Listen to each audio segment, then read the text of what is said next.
Hello, hello, and welcome on back to Cyberpunk. Sorry for a little bit of a late start. It kind of caught me by surprise how fast it started up. Hey everyone, feels great to have you back. So then, did y'all hear about that Arasaka aircraft carrier docked in Night City called Kujira, or the Whale? Apparently the So anyway, I've titled this potentially philosophical cyberpunk because I don't know, I was thinking about like philosophy earlier today, and like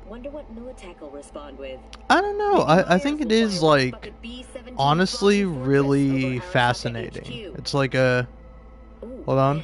That is insensitive. I am so sorry. I have all my manners.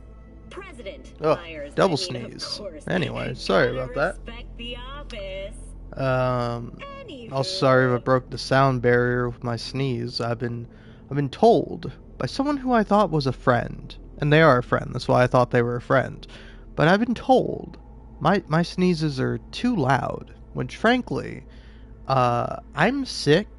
You know, I got too much whatever going on in my nose and stuff, or like something else. I don't know exactly why people sneeze, but you know, I'm going through a crisis. I'm going through a crisis whenever I sneeze, and you have the audacity to come and tell me when you're talking to me via an online platform like a PlayStation Party that my sneezes are too loud?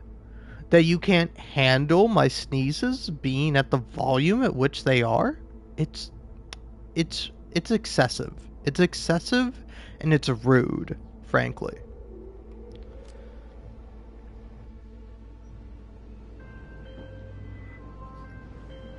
Got the data. Thanks, V. Get closed. Anyway, welcome on back to Cyberpunk.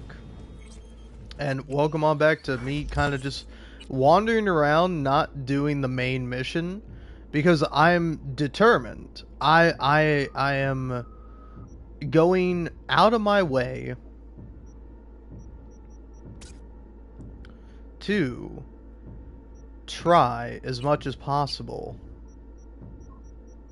to gigs, jobs, maybe a Ripper dock. I don't really need a Ripper dock. Vendor. What's a vendor? Okay, vendor is just like any general spot. So yeah, okay, cool.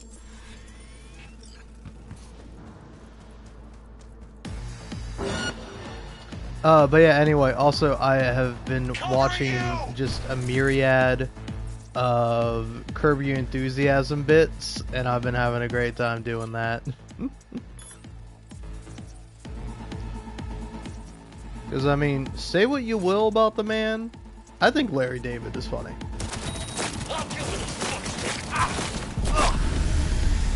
I got run.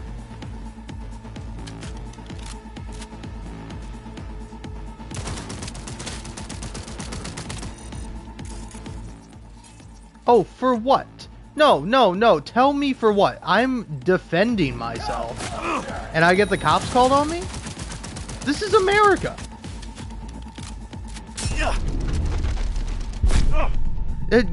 God forbid a man stands his ground. God forbid when I get jumped by a bunch of psycho gangsters, I, you know, shoot back at them. Oh, whoa, hey, the evil mob full of psychos and chromed out creeps. Oh, well, they can kill you whenever they want. But you? Killing them? Oh, no. No, mister. Have you thought about not using violence as a means to an end? Have you thought about talking it out with the psychos who want nothing but your blood and guts all over the pavement, you know?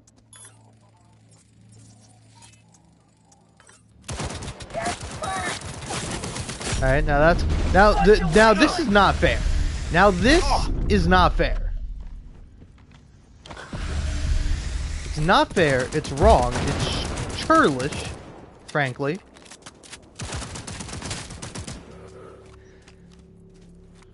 And I don't think I should have to stand for it as a proud tax-paying citizen.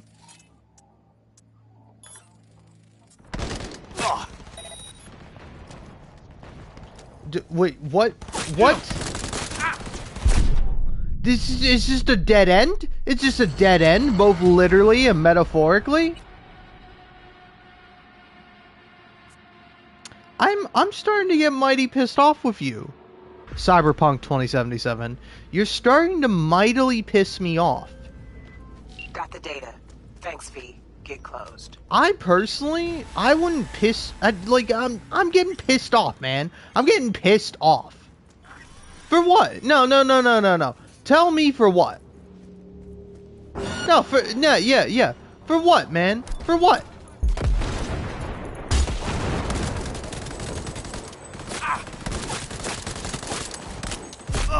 How are you fuckers not dead? It's crazy. I hit the wrong thing. God damn it.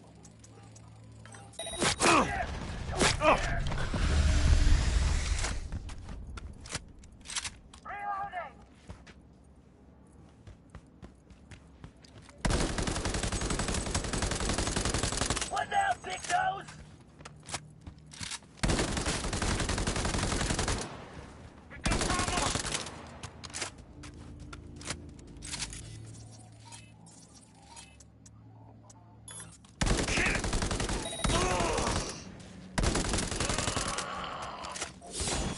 Nobody makes it out alive!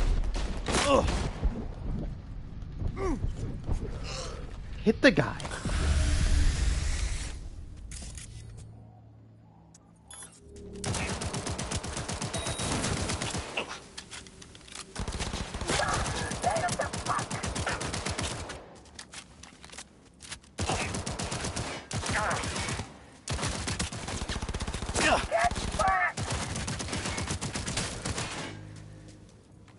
Okay.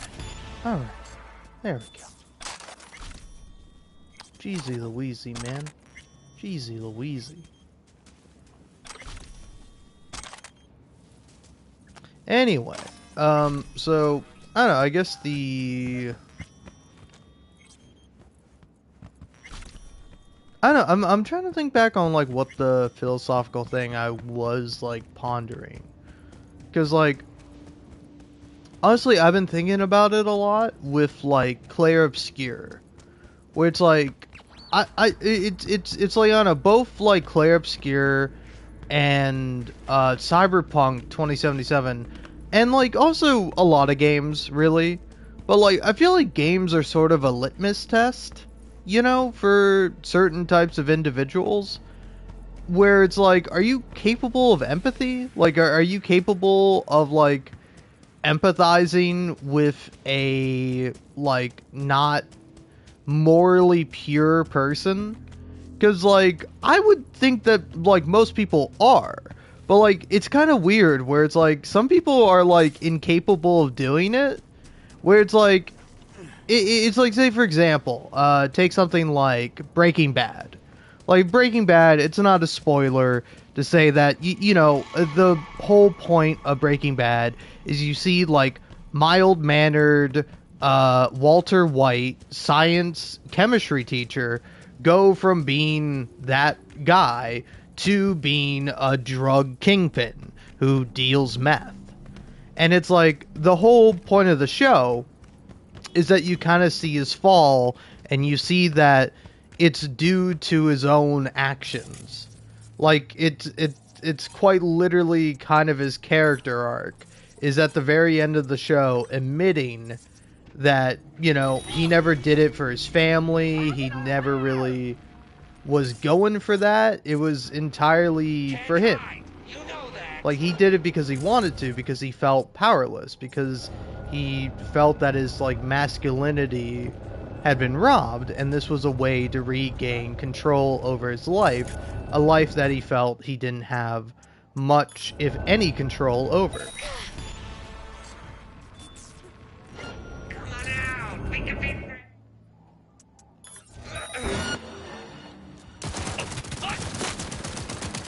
Dude, your eyes don't work.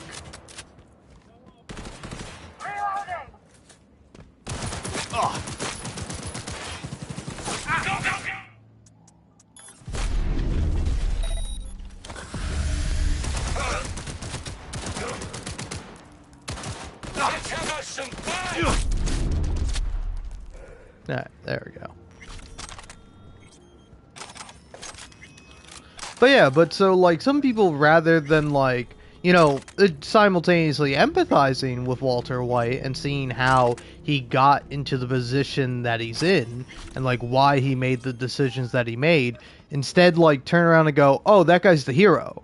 Oh, that guy didn't do any wrong."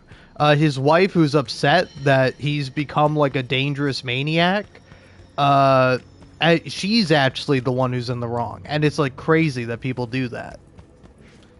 But then also, I think simultaneously, you also see people do like a 180 in the other direction, whereas like there will be a character with flaws. There will be someone who like, you know, will specifically kind of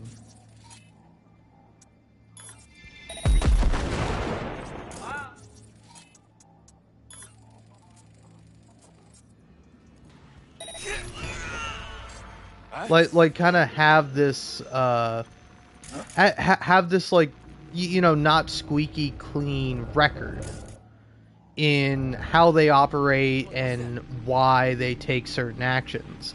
And then people will be like, "Oh, this person is a scumbag, terrible guy, and we hate him here. He's terrible. He's no good. He deserves nothing but death and worse." And it's like crazy to me because it's like, hey, it's a fictional character. Like, I think you should be able to engage with this fictional character without like it becoming too serious for you, you know? Which, like, I don't know, I understand being like emotionally attached to characters. Like, I get it, you know, I definitely can see how and why a individual would do that.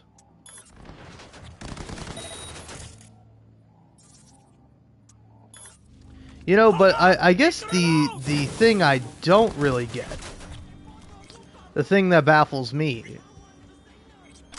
is that people will like legitimately defend that as like a position, as like the quote-unquote like correct way to be. As like, I find that to be a little nuts. I find it to be a little crazy to be like this into fictional characters, or like it, I don't know, I don't want to say like reliant or anything like that, because like I don't think people necessarily are.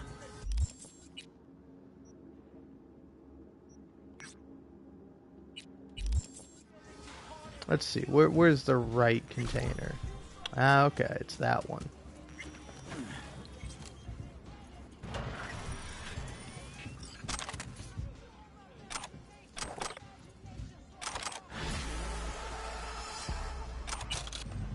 Alright, there we go.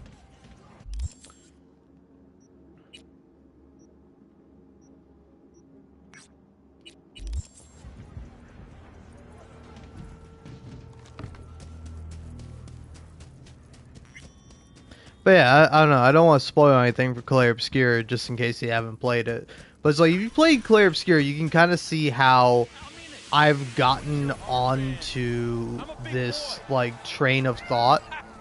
Of course I'll eat when I'm back. Of like, I think there are some morally gray characters in that game, but like it's wild to me that like I was like reading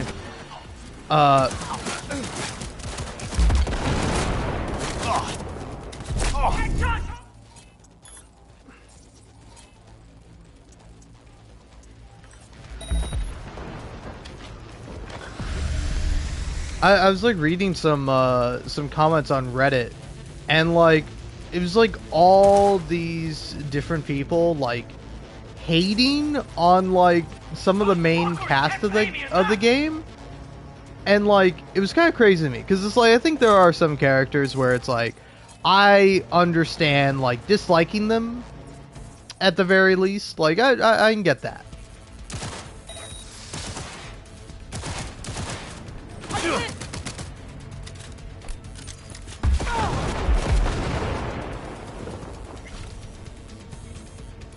But then I do think it is occasionally taken like a step too far.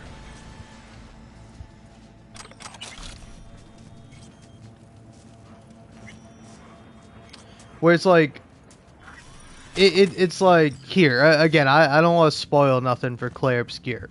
But, like, in Clair Obscur, it kind of boils down to two different characters. And it's like, these two characters are, like, parallels. Or, like, kind of embodiments, or, I don't know what the exact phrasing of it would be. But they're very similar to two other characters in the story. Like kind of the thing that I think about with that game is that it's a conflict between two people, and then by the end of the game, it's still the same conflict between two different people, but they're essentially the same people. And I find that to be really interesting and really compelling. And, like, the way in which it works out, I find to be, like, fascinating, and I think makes for a really interesting ending. And it's like, honestly, you kind of won't see this coming until the end of the game. I mean, maybe you could if you're really looking out for it. But, like, I don't know, it is, like, a fascinating sort of game. And I really like thinking about it. Even if I do have some critiques and criticisms of it, and, like, of the characters themselves, it's like, I think it's interesting to think about. But it's like, some people will kind of come out of it going, I don't like either of these characters. I actually like the boring character who doesn't make it to the end of the game. Not gonna say why, but I like the boring character who was, like, unequivocally a little bitch who had nothing interesting going on and had no moral complexities. Like, it's like, honestly, a lot of people talk about how much they love that character, and it's like, I kind of hate that character. I kind of hate that character low-key. Like, I kind of think he's a bad character, and, like, he is just a plot device.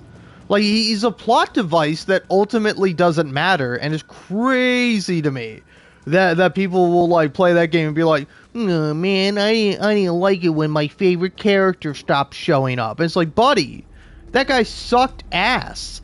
That guy sucked ass so bad he was replaced with, like, a more interesting and compelling character. And, like, to be fair, I didn't like this guy either because he's a, like, mopey piece of shit. And that's a me thing, is I don't like sad people. And I understand this is, like, a moral failing on my part. But it's like, it's not that I don't like people who are sad sometimes. It's like, depressed people are draining to be around because they don't really want any solutions. They're mentally ill. Like, it's not healthy for them. It's also not healthy for me to be around you because I find you annoying.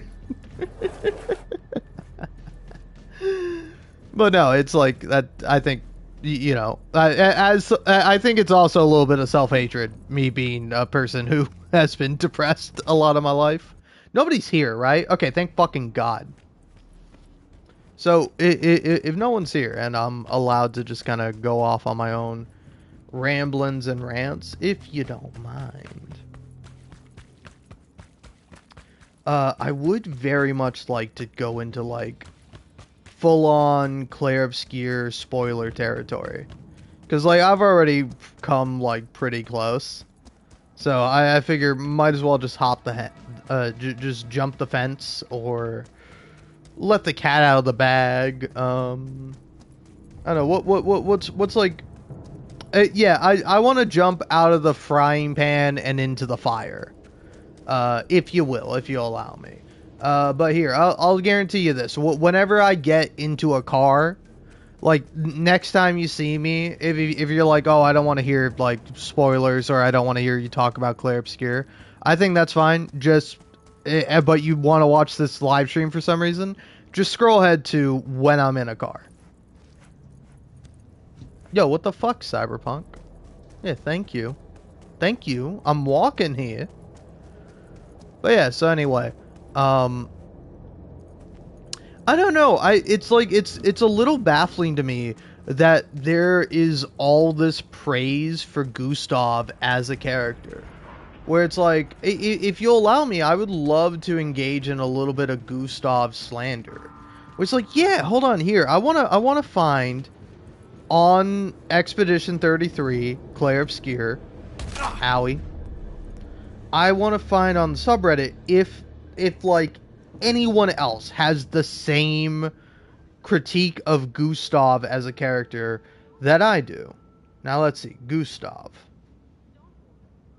Let's see.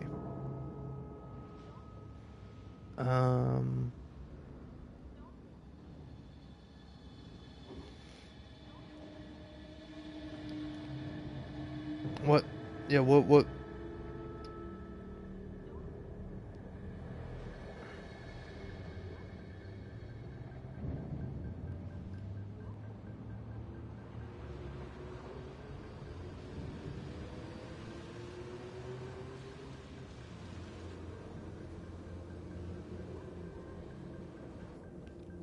Ugh. Dude, I don't know. See, for example, there's a post made 2 months ago saying Gustav was the key. And, like, the key in this case is, like, Gustav would have been the key to, like, here, how did this person phrase it?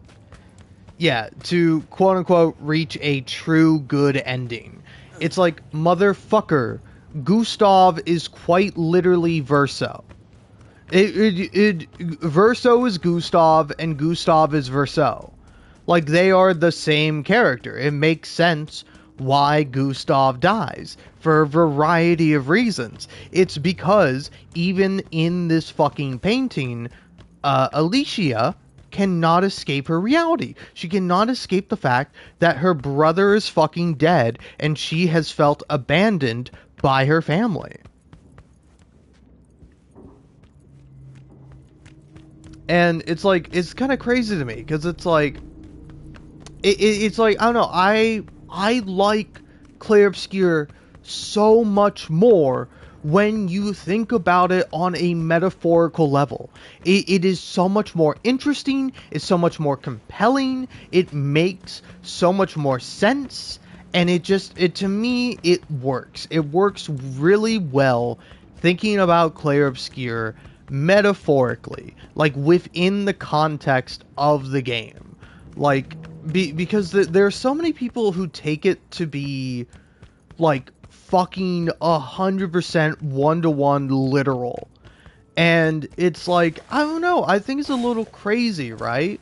Because it's like, I hope you'll agree with me on this first point, you know, disagree with me about anything else I say. I hope you'll agree with me when I say this. But humans have sentience, right? Right? And humans are, at least as we see it, as I think people ought to see it, are inherently valuable, right? You know, it's like, I tend to kind of think that it's like, you know, it's like, hypothetically, if you could kill all the bad people, would the world be a better place? And to that, I would respond with, well, who is a bad person? What is considered to be bad? And if you kill all the bad people, or if you even take a single bad person and you kill them, do you rob them of the chance to do good, to become better? Because it's like, how far are you willing to go with this philosophy that I think is like something that I can understand, and something I might even agree with you on. But like, ultimately, it is not a... It's not a... dude, I really want to take this car. I'm really gonna steal this fucking car. Yoink.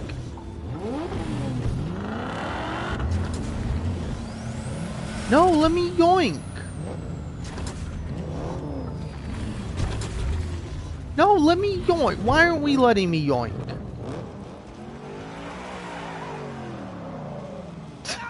Sorry, what the fuck?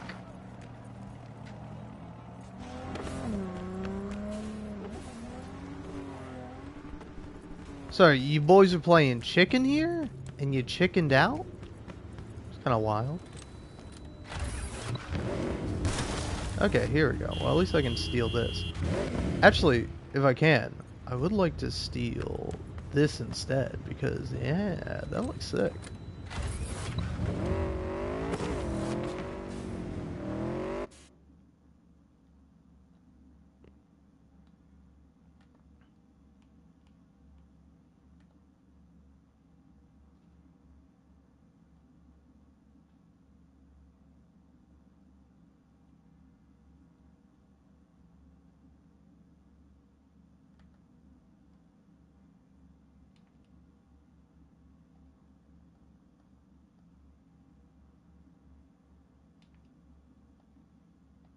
Alright. There we go.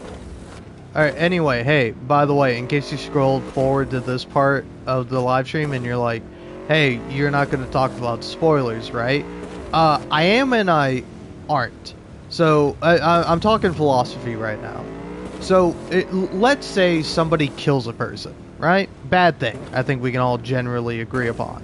And, like, unjustifiable killing. Like, they weren't threatened, they weren't defending themselves, you know, this person wasn't, like, morally evil or whatever. They killed a person unjustifiably and unnecessarily. So, now, this person goes on to live. They don't suffer any repercussions of this consequence. It's not like a huge, big thing. Or like, even we can say that they go to prison, serve their time, and then come out. Now, if this person were to go on and pursue a higher education, they were to, let's say, become a doctor, a surgeon even. And now, this person, during surgery, saves someone's life. Have they redeemed themselves for the one person that they've killed? Can they ever redeem themselves? Like, can you put a finite number on it? If they killed one person but saved another, are they good? Are they karmically balanced? Are they morally balanced? Or do they need to do more? Do they need to save more people, you know? 2 people? Is that good enough for you? 50 people? 100? 1,000? How many people until you feel this person has made up for the bad thing that they've done? And now, you may say, they can never make up for the bad thing they've done. And I would say, I might agree with you there. But, even if they can't make up for the bad thing they've done, isn't it good that they're helping people, that they're saving people, that they're doing something good and beneficial for people, for someone other than themselves? Right? Would you agree or disagree with me on that point? So it's like, if you were to have killed this person after they had killed someone else, you then robbed this person the ability to not even make up for it, but to ever do good in their life, to ever do something that could be beneficial to someone other than themselves. And I think my point is that it's like, do you care much more about this, like, you know, made up idea of balance? Of, like, you know, eye for an eye justice system? Or do you care much more about the nuance of people and, like, allowing people to grow and change and to become better?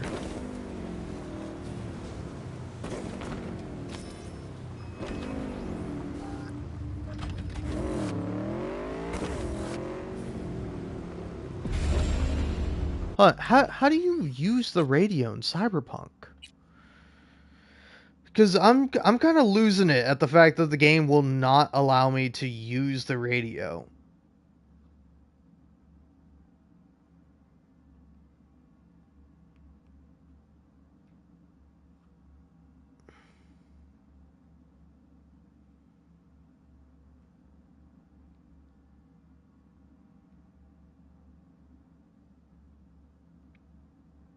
Yeah, you're supposed to be able to press and hold the R button, but I can't do that.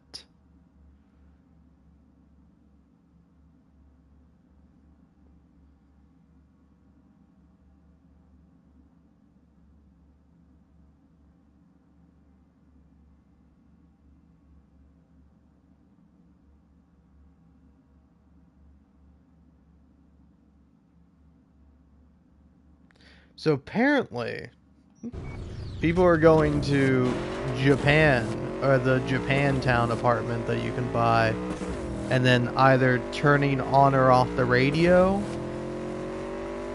But that's just wild to me, man. Wild to me that the radio button is not functioning.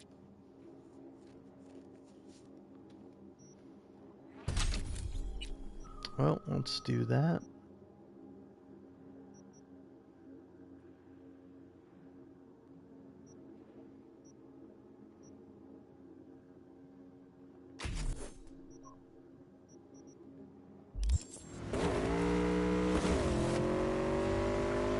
But yeah, so, anyway.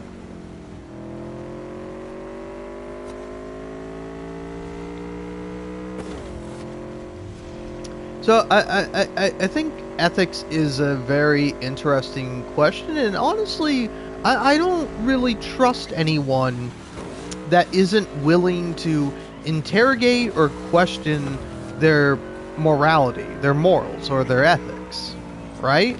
Because it's like, if you're so sure about them, how do you know? Like how do you really know that you know right from wrong?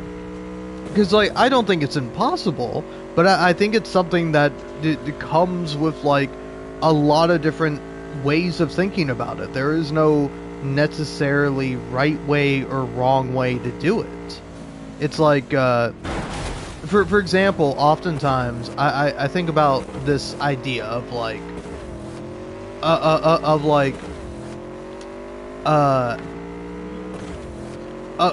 like being principled, and like how that is both, I think, noble in a way, but also flawed, right? Where it's like, let's say you're principled in nature, in your morals and your ethics, so you will never kill. Like, try as you might, try as you will, you will never, under any circumstances, kill, no matter what. It's like, I think that's a noble thing, and I think it would be unethical to force someone to kill if they did not want to kill. You know, I think it's frankly, it's generally pretty unethical to kill, let alone forcing someone to do so. But then it's like, do you, as somebody who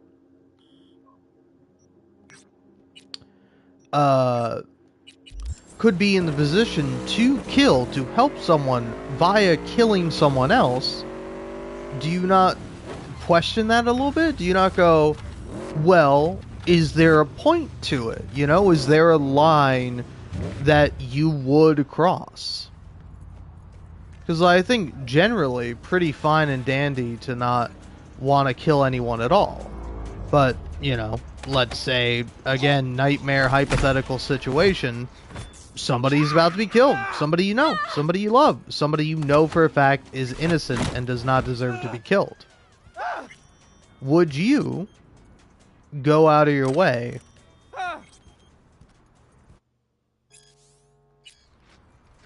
to not kill them?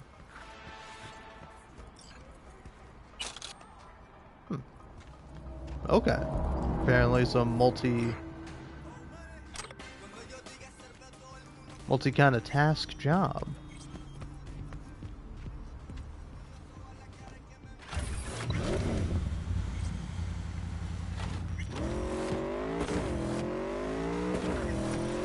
Because, like, I think you can also argue that, like, again, in this scenario, you could find a way to save this person without killing. I think that's also a fair argument. But it's like, what if you're incapable? What if you're unable to stop this person unless you kill them? Is it morally wrong for you not to do anything? Because I would both argue yes and no, right? Where it's like, if you could do something good, but you don't, well, isn't that bad? Right? If you had the chance to do something good, something better, something beneficial for, let's say, an innocent person or society as a whole, then are you doing a bad thing by not doing that?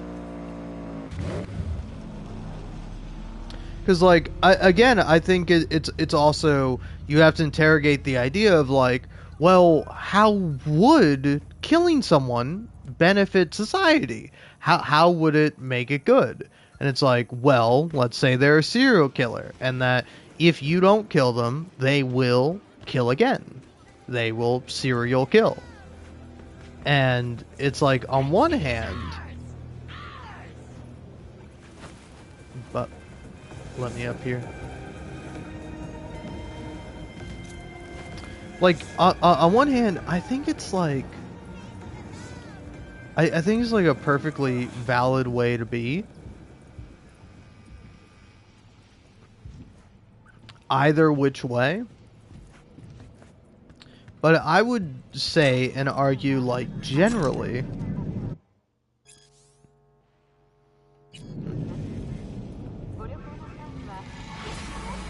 that, like, it's always better to try to do good. But I also think that your own personal ethics and morals do play a role into this, you know? Because it's like, I think there are some people out there who are a little too eager to kill. They're a little too eager to jump at the solution of, like, well, there's a bad person doing something bad, well, then you kill them. And it's like, no, I don't think so. I don't think that's the only option. Like again, I would say arguably, the better thing to do is to make it so nobody feels the need or has the desire to do wrong, you know? Whereas, like, if you just make it unprofitable or, you know, just logically incoherent to do something wrong, wouldn't that be better? You know? It's like, rather than punishing people who steal, instead give them what they need so they don't feel the need to steal. Now you might say, well, you know, not every person who's a thief is stealing a loaf of bread to feed their family. Some people steal because of, you know, they're kleptomaniacs, because they get a thrill off of it, because they want this thing, and they either don't want to pay for it, or they don't have the means to pay for it, but the thing they're stealing is not a necessary thing for them to have.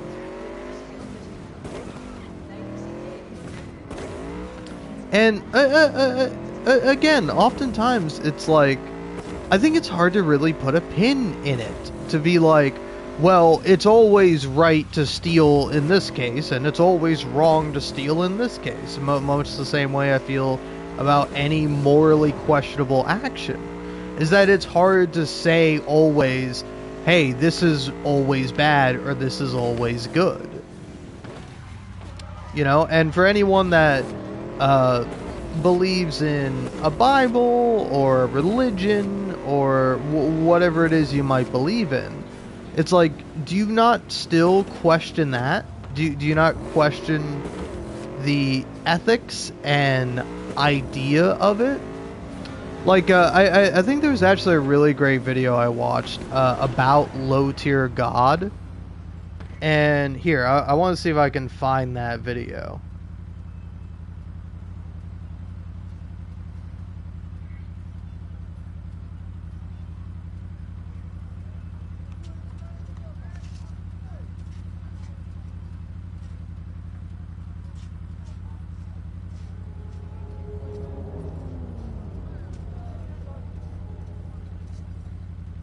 Yeah, so it's this YouTube channel by Blue Shades, spelled BLUSHADES.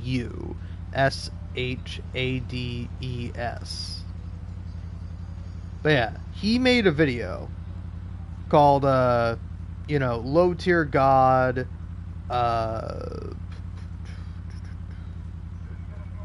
here, I'm trying to find it. It's like the only video I watched by him, so I don't know how well his other videos are, but I really like this this video, and I thought it was super interesting. But yeah, Low Tier God, the S word, let's say, because I don't necessarily want to get this video demonetized. But, you know, it's like, I don't know, I can either just say fuck it and say the word suicide, or I could be like, oh, well, it rhymes with sewer slide. It's low tier god, suicide, and philosophy, the ethics of killing yourself. And I think it's a really comma now exclamation point.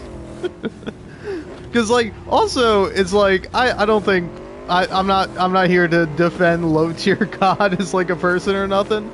I feel like that fucking rant where he's like, your life is as valuable as a summer ant. It's so fucking funny. Like it's so good. Like I do genuinely love that rant, and that's how I found the video. Is that I was trying to find that rant because I was like, it's so good, man. It's just such a funny thing, where it's like, I don't know. This was also another thing I was thinking about because I was watching, like a lot of Larry David / Curb Your Enthusiasm bits. And also a bit of It's Always Sunny, and then there was like another video I watched by like the YouTube channel was like Matt Reviews Movies or something like that. Here, I'm sure I could like pull it up pretty easily. It's it's Movies with Mark. That's it. It's Movies with Mark, and it's the video posted 3 days ago, 67,000 views, doing pretty well. Cyberpunk, Bakshi, and the Limits of Cartoon Critics, and it was a really great video, man. I like really enjoyed it. I was actually like weeding around my my yard today, and so like I'm just like out there weeding, like sweating my ass off, fucking hurting my poor little 24-year-old back. And just listening to this video, and it was fucking phenomenal, man. It was genuinely really great. But like, it's like personally, I was kind of thinking about it in terms of like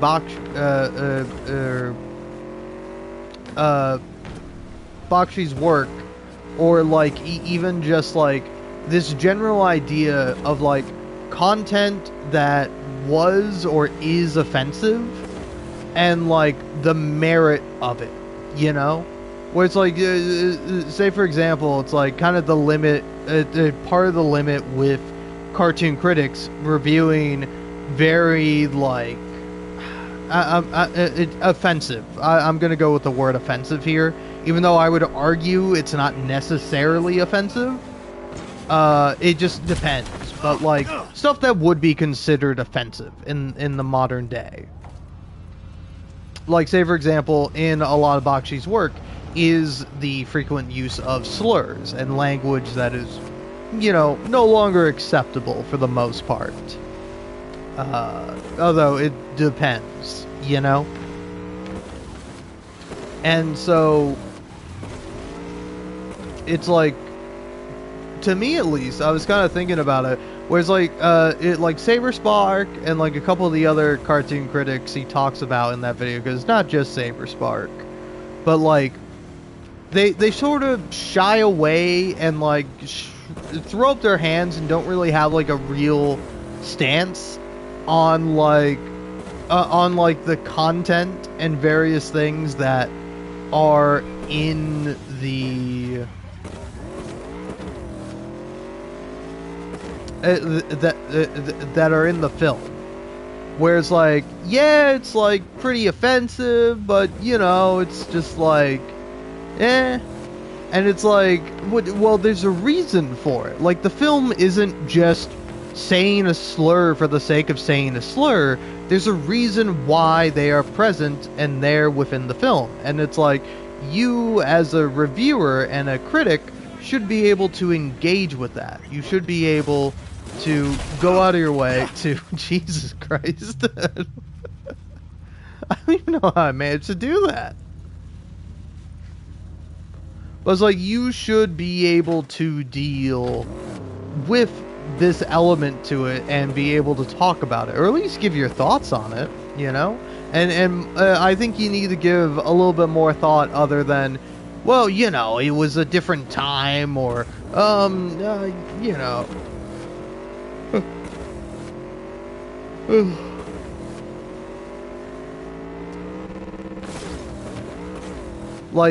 Other than saying something like, you know, some of the language and stuff in the film has aged poorly, and it's like, again, it's like, go listen to this guy, because he actually knows what he's talking about and has relevant things to say on the subject. And I'm more so just paraphrasing and adding my own little take to it, which is that, like, just because something is, like, quote-unquote offensive or quote-unquote, like, wrong, I don't think that necessarily means it needs to be deleted or it cannot ever be engaged with by people, right? Like, just because something has, like, morally questionable characters or, like, morally questionable content does not mean that it should be completely written off and, like, never examined. Because, like, I think even examining something that is terrible, that is awful, there is merit to it, right? Because, again, I think there is, for me at least, there's nothing ever wrong with pursuing knowledge, with understanding things, you know? Because it's like, it's like, I would say I don't have an obsession with it, but I like to be right. I enjoy being correct. And, like, I think it's like, I have a specific reason why I am that way. It's because I enjoy it, but also because it's like, I don't know, I feel good understanding the world. I feel good understanding a piece of media. I feel good, like, doing these things and, like, allowing my brain to work and to come to conclusions. Where it's like, you know, I also don't think it's, like, an inherently good thing, right? Like just because you know all the knowledge in the world, that doesn't mean it's, like, good or bad, right? Like, it could really be taken either way. Where it's like, for example, I don't think anyone is lesser than me for not knowing something. Like, if I know something and you don't know something, and it is, like, out of a place of, like, genuine ignorance, of, like, you just were never taught this thing or you never learned it, I think there is no shame in that. And I think it's, like, it's something that you have to, like, push back on a lot of the time, because I feel like that's a pretty common thing within society, is to mock and belittle others for not knowing. But, like, there's a difference between not knowing and refusing to learn. I think you can mock people who refuse to learn, but there's nothing wrong with not knowing something.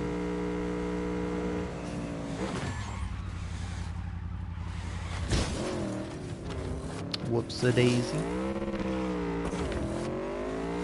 But yeah, right? Am I right or wrong in this regard? Where it's like,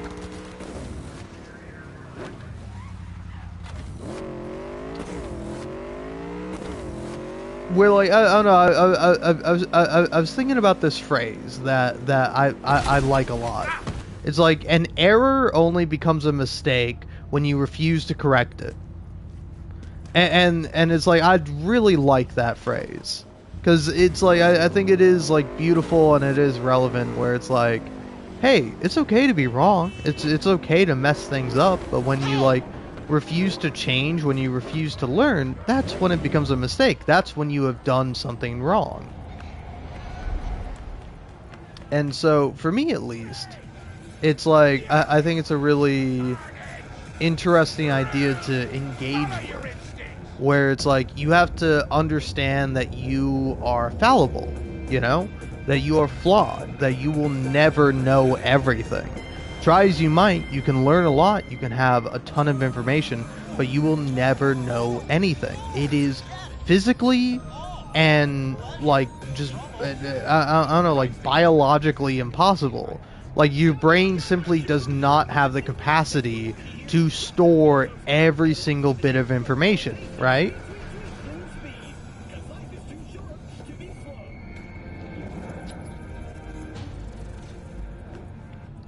And so it's like, for me at least, I think there is something interesting in just the very the very pursuit of knowledge in above itself, irregardless of what that knowledge may be. But the thing is, you have to be getting correct knowledge, where it's like, if you're, say for example, getting all the knowledge about flat Earth, where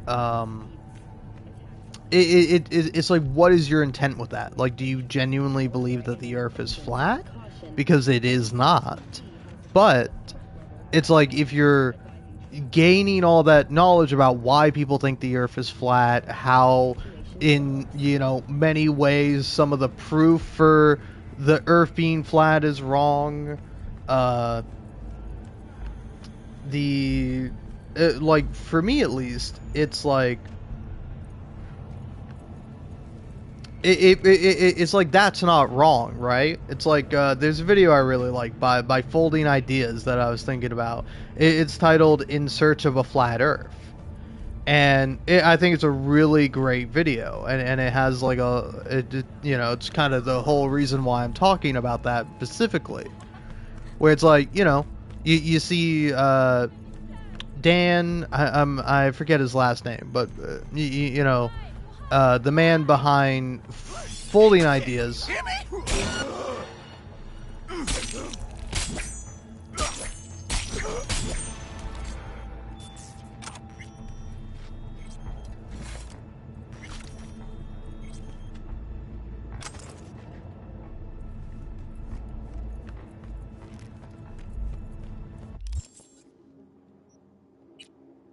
But it's like, the whole video is basically him going through and debunking flat Earth and like the many ideas that people have associated with it.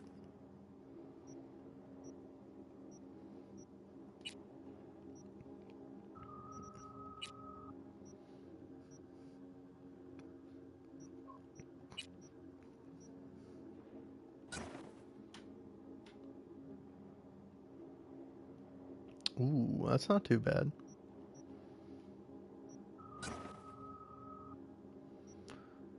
Which one of these do I like best, though? I mean, I think I like this best.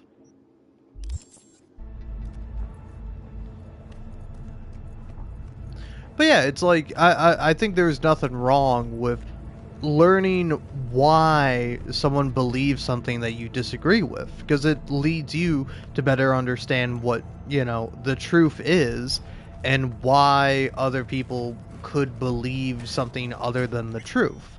And if you know more about why they believe that, you can hopefully better convince them that, hey, it's like, you shouldn't believe what you believe because it's wrong.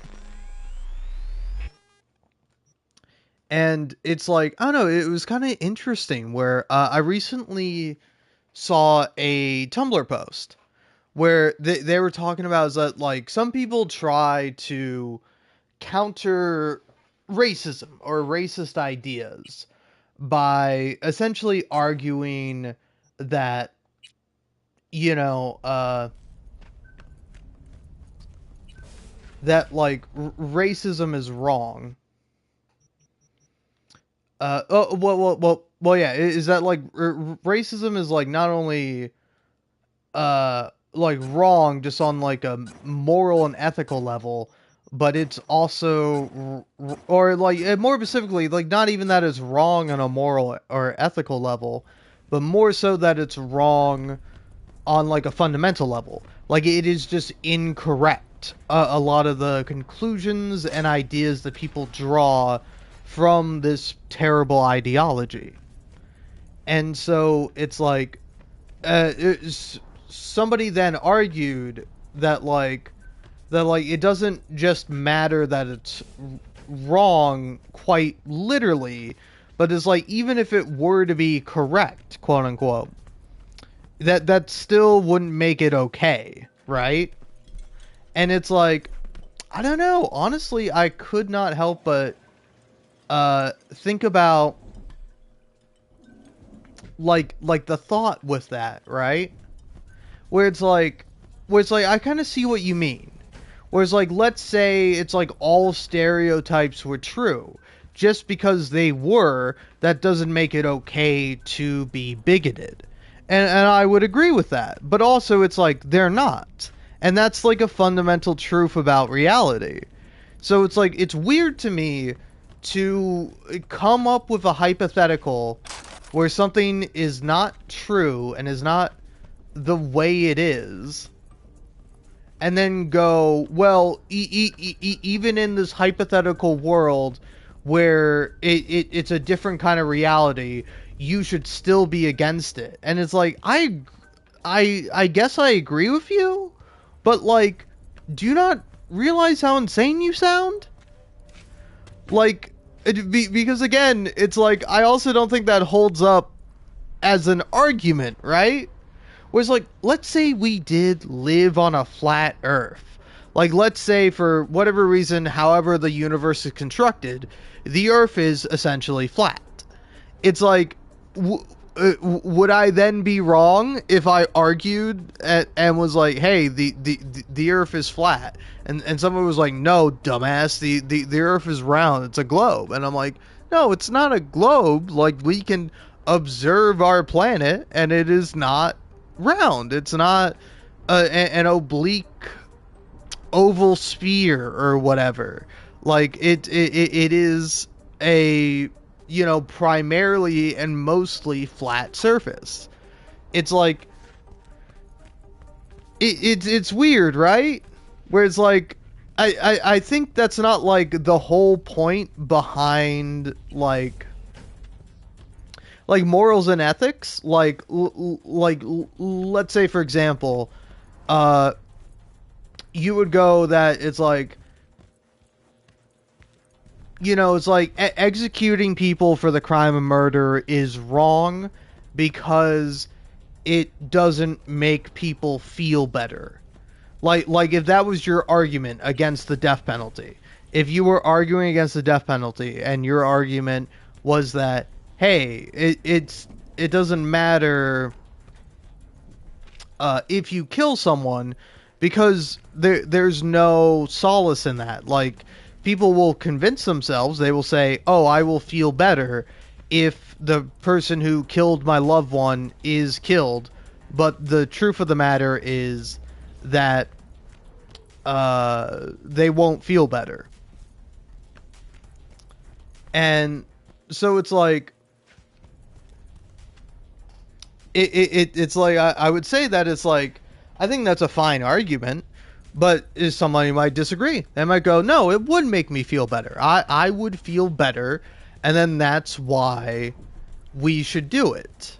And it's like, for me at least, it's like you're ignoring like the fundamental question here, which is that, like, is it even right to do that? Irregardless of how someone feels about it, like, is it right and morally righteous to execute a murderer?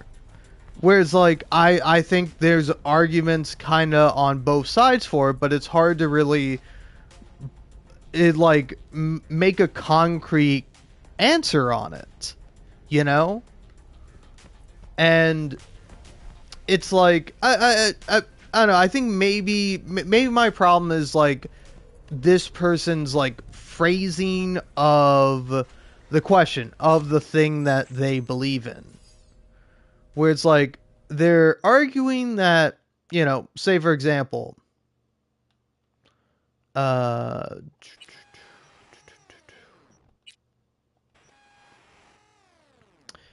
like irregardless of if it was morally righteous or not, it's always wrong every time to kill people.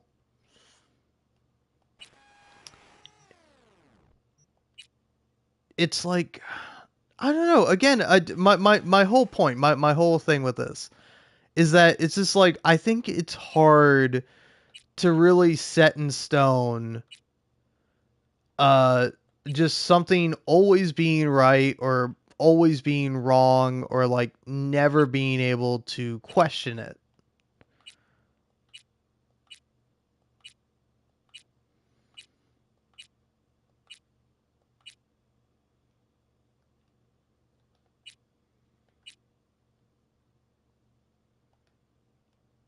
All right, we're doing this. This is how I'm gonna look for now.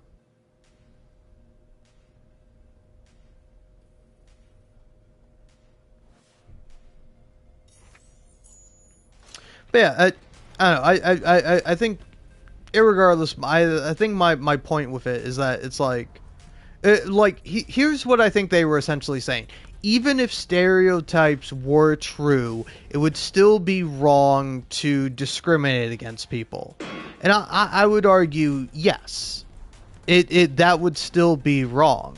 But it's like, I don't know why you're kind of conceding the point that's like, irregardless of how it would be, this thing would still be wrong. It's like, yeah, it's like the problem is the discrimination. The problem is being prejudiced, right? The problem is being a bigot. Like the problem isn't the ideology in of itself, because like the ideology is wrong, both literally on like a fundamental level, but also wrong morally for like just a variety of reasons. So it's like I don't get the point in going like, well, even if it was right technically, it would still be wrong morally. It's like, yeah, I guess, but it's not. So I don't know why you have to like make this point of like, oh well, you know, I'm much more, I don't know, morally pure than you because I believe this thing, and I'm dead set on believing this thing, which is fine. But then it's like, I don't want to have any room for nuance, which I find to be odd, right?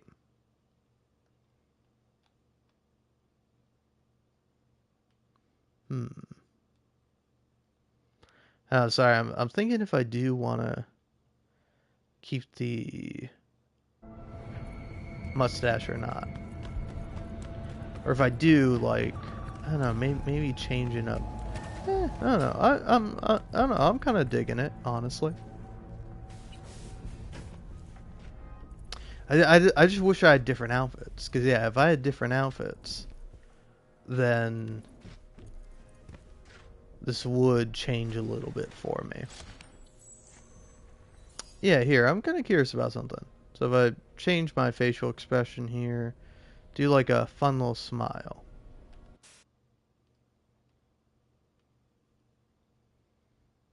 Okay, interesting.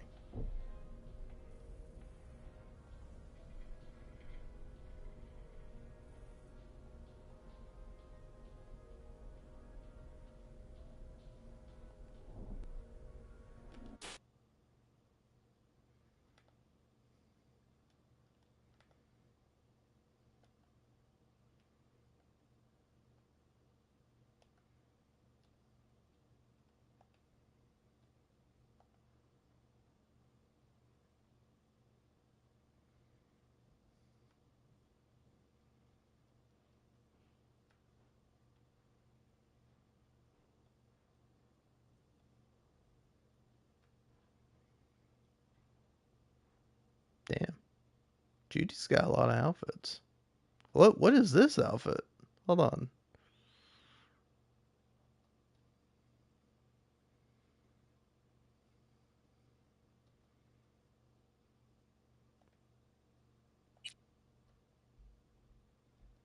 All right.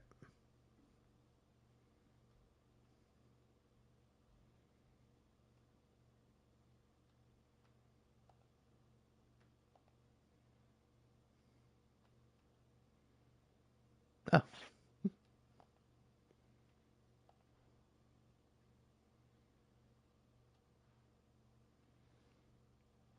yeah, that's like young Judy. You don't really.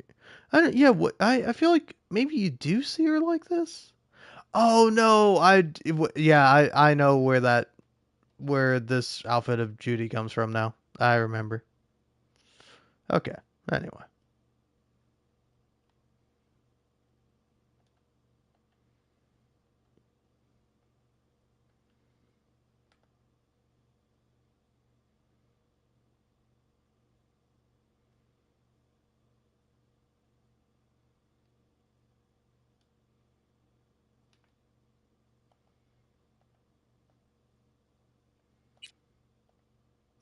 Yes. Exit photo mode. All right.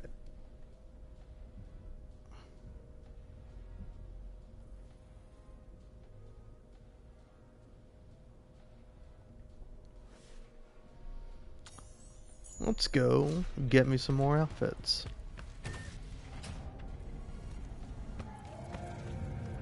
Did you know last-gen cyberware can damage your nervous system? Make sure you're... But yeah, so anyway, it's like I don't know. I don't want to call it like just pure unnecessary virtue signaling, but like I definitely do understand like some frustrations with the way people will argue and talk about these things. This prestigious award can be attributed to the numerous employee benefits they offer, such as 5 paid vacation days a year, unlimited access to stimulant. For example, it's like when people bring up like laws that are anti-trans or they're like transphobic laws. Some people will kind of bring up the point that it's like, hey, this is not only, you know, a bad thing for trans people, but it's also a bad thing for cis people, you know, because it's like people will be discriminated against, and this law will be used unjustly against everyone, not just the sensible people that it's targeting. And I don't know, it's like I can understand being frustrated when people bring that up sometimes, but like I feel like sometimes people present it in a disingenuous way. Whereas like I do think that is a true thing, that is a true statement. Is that like anti-trans laws don't just affect trans people, they can affect anyone. And like the problem isn't that it can affect anyone. No, the problem is that it would affect anyone, right? That there would be this unjust law that discriminates against people. Because like the problem is discrimination. It's not necessarily like who is being discriminated against, right? It's like the problem is the bad thing in and of itself.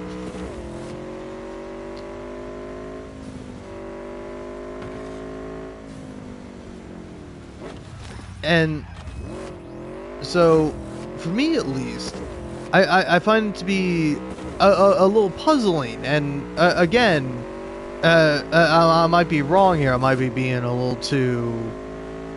I might be a little bit disingenuous myself. When people like talk about that and they go, it's like, oh, yep, here we go. We gotta bring up the real victims of transphobia, cis people. And it's like, it's like, yes, I understand. It can be irritating. But it's like, the truth is, the victims of transphobia are people. They're always people, irregardless of their status as trans or not. And that's always going to be the problem, is that people are hurt, irregardless of who they are, right? So it's like, for me at least, I find it odd sometimes, like, how and why people argue this kind of point, or this, like, in my opinion, again, it's kind of, I think it is like a logical fallacy, right? Of like, hey, you brought up how this would affect other people, so therefore you don't care about the people that it's already affecting. And it's like, no, I don't think most people who bring that up say that, right? I don't think that's the point of it, you know? Again, it's like, if you want to get me, if you will allow me to get a little Tumblr Corey on All you, units in the area. uh, Disorderly conduct reported in it's Watson. like, it's going like, hey, maybe we shouldn't have leopards that eat people's faces, because even if you're wearing the shirt that says, well, the leopards won't eat my face, the leopards like me, the leopards say they have my best interests at heart, therefore I have nothing to worry about with the face-eating leopards. It's like, I would go, it's like, hey man, you know those fucking leopards are gonna eat your face, right? It doesn't matter what you believe, it doesn't matter how strongly you think that people should be having their faces eaten by leopards. The leopards are gonna eat your face, man. So maybe don't fucking, you know, sponsor the leopards that eat your face.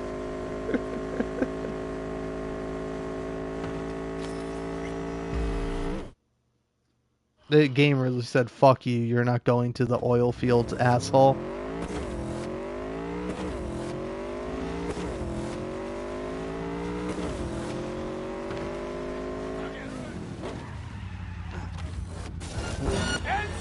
Oh, fuck off, man. I barely hit your car. It was an accident. I was trying to make a fucking turn. Burn in hell. But yeah, right? Where it's like, again, it's like, I would rather advocate in as many ways as possible and try to reach as many people as possible to be like, hey man, we shouldn't be like, training the leopards that eat people's faces. I don't think we should do that. I think, maybe leopards can be in their natural environment and can do what they like, but we should not be bringing leopards everywhere and anywhere and training them to eat people's faces, because they're going to eat people's faces. And that's bad in of itself, but also, maybe if you're not swayed by other people getting their face eaten by leopards, your face will be eaten by the fucking leopards.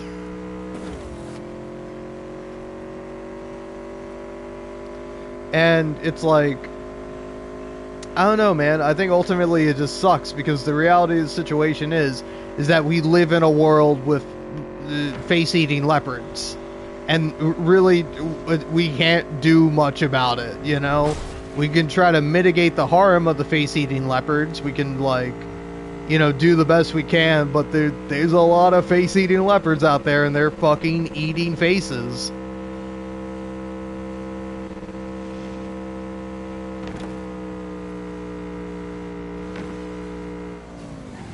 And so it's like, frankly, it's like, well, what are you saying? Are you saying that we should have tried to convince the people who voted for the face-eating leopards that they shouldn't have voted for that? And I'm like, well, I don't know. I think it is too late.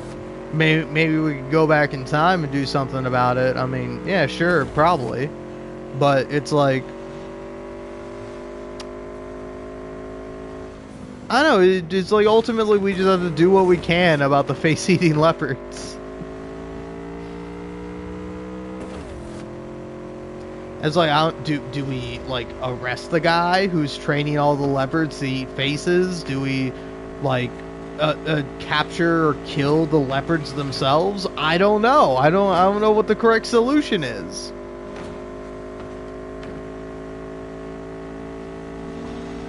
But I think we probably ought to be doing something about all the face-eating leopards.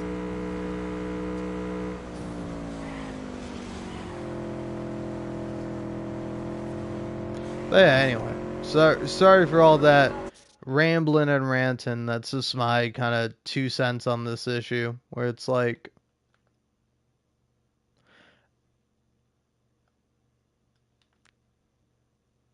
I don't know, again, I may be fully fully in the wrong about this. Like I don't know.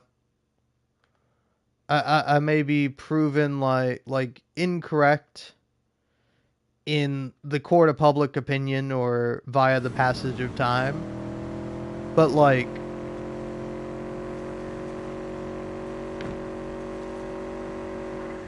of like I don't know. Again, it like for me at least, it's like I tend to want to and always strive to have compassion for people, right? Where it's like, again, it's like I think the people who are saying stuff and being annoyed by this sort of thing happening, I don't think they're wrong to feel that way. But it's like, I think also it's like I can also understand why people say that or why they bring it up. Because like I do think it is a valid point, you know? But like, I don't know, to me, does it not make for a stronger case if you can go, hey, this thing is bad. It's morally bad and you should not be doing it. But not only is it morally bad, but it is factually inaccurate. It is just 100%, no question about it, no doubt in anyone's mind. It is also just wrong. It is incorrect. And for me, at least, I feel like that's a much more compelling argument than just being like, oh, well, this thing is bad. Because it's like, for me, at least, again, maybe this is something about me personally, but as a kid, I always hated being told, hey, that thing's bad, you can't do that thing anymore, and if you do that thing, you're going to get punished. And I'd be like, okay, fuck you, I'm still going to do the thing, but I just won't get caught for it. Like, that was my takeaway. That was my lesson I learned as a kid. And obviously it wasn't the right lesson to learn, and I was a bad kid or whatever. But it's like, had I been afforded the opportunity to get the knowledge, to have the opportunity to go, oh, okay, now I can understand why this thing is wrong, so I can feel better compelled to not like not do that thing, rather than just being told, hey, that thing is wrong, you did a bad thing, get punished for it, and I'm not going to explain to you why, just because. Why can't I do this thing? Just cause. It's like, I don't think that's an acceptable answer. Like, I think you need to actually dig deeper into it, and you need to examine like why something is wrong. Because like you can go on and say, well, this thing is wrong. Okay, can you explain to me why it's wrong? Because I might agree with you if you can explain it to me.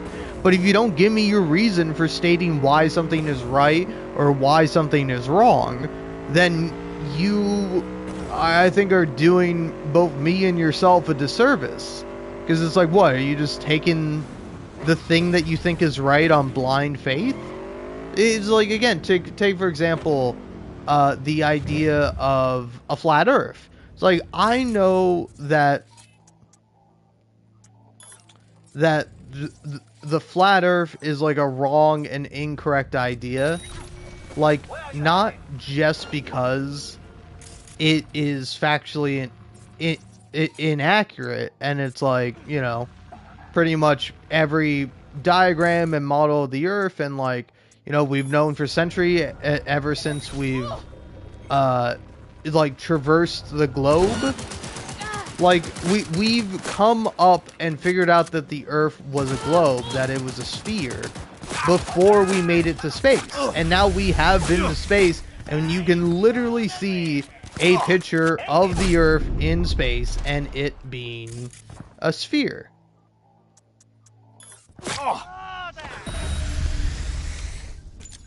And it's like, again, I think that is pretty compelling evidence.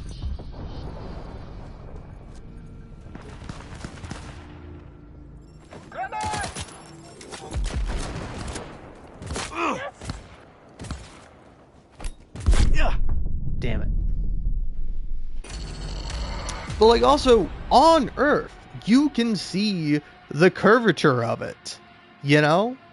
Like when you watch a ship sail away, the bottom of it disappears first. And that would only work if the Earth was a globe.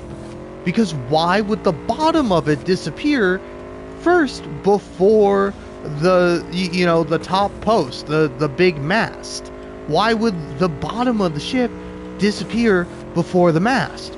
Well, it's because it's going down, because we're on a sphere. Where it's like there is like natural phenomenon that shows, and like observable evidence that shows that the Earth is round. Like it's not just like, I'm not just like, well, yeah, the Earth is round, dumbass. It's like, no, there's proof. And it's like, I can't recite to you every single bit of proof, but it's like, I know that one. And it's like, for me at least, I find it compelling because when I first heard it, I was like confused. I was like, wait, how the fuck does that work? How does the bottom of a ship sailing across the ocean and sailing out of view, how does the bottom of it disappear first? And I'm like, oh, it's because it's passing a certain point, you know? And it's like dipping, it's going down. Even though, like, to us, because of gravity, it doesn't feel like we're going down.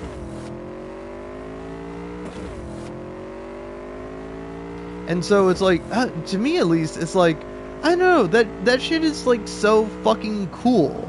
Like, it's so cool, man.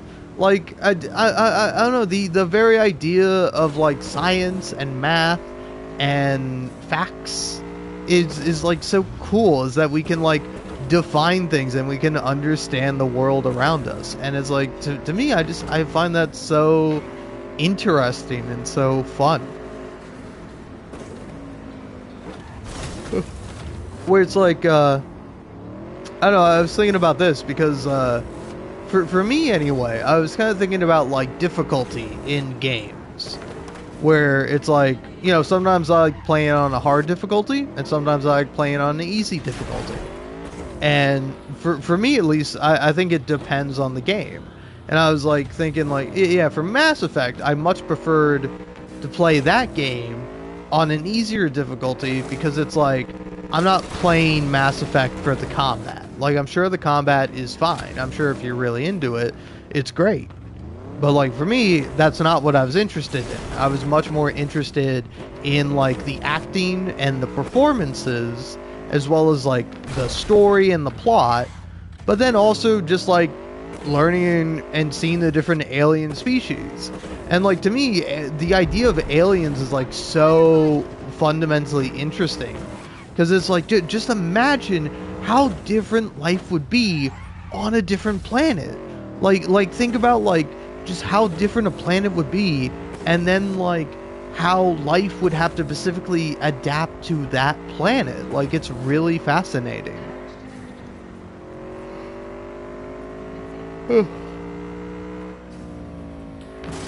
And so like for me at least, it's like I was kind of thinking about how like how different alien species could be. And then as like thinking about it, is like, it's crazy that like on Earth we have such like a diversity of life, that we have like animals or creatures that live in the ocean, that live in the sea, that breathe water.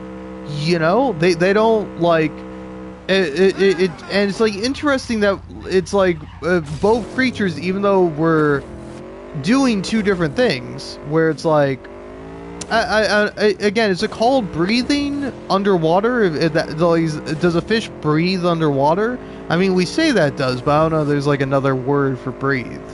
But like a fish, for example, breathes underwater, but it's like a fish is able to filter the water in the ocean and extract the O2 and use that to like fuel its body and the systems and you know, all the organs we got going on.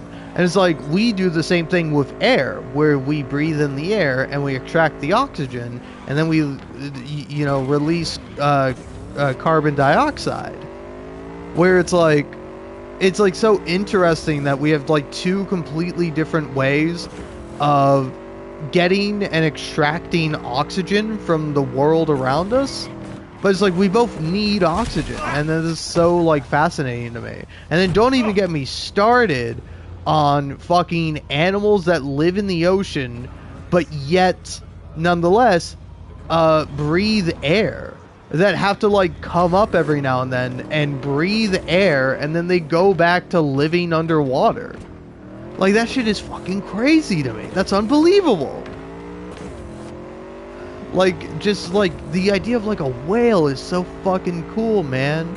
And it's like, I don't know. I feel like a lot of the times people do give in to like negativity, and like I feel that way myself sometimes.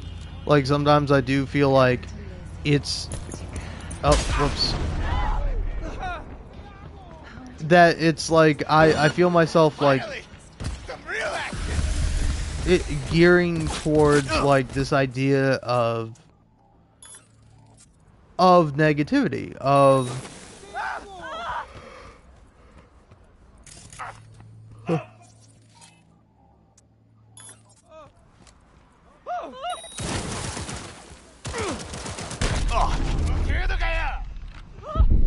damn it. I tried to dodge and everything, man.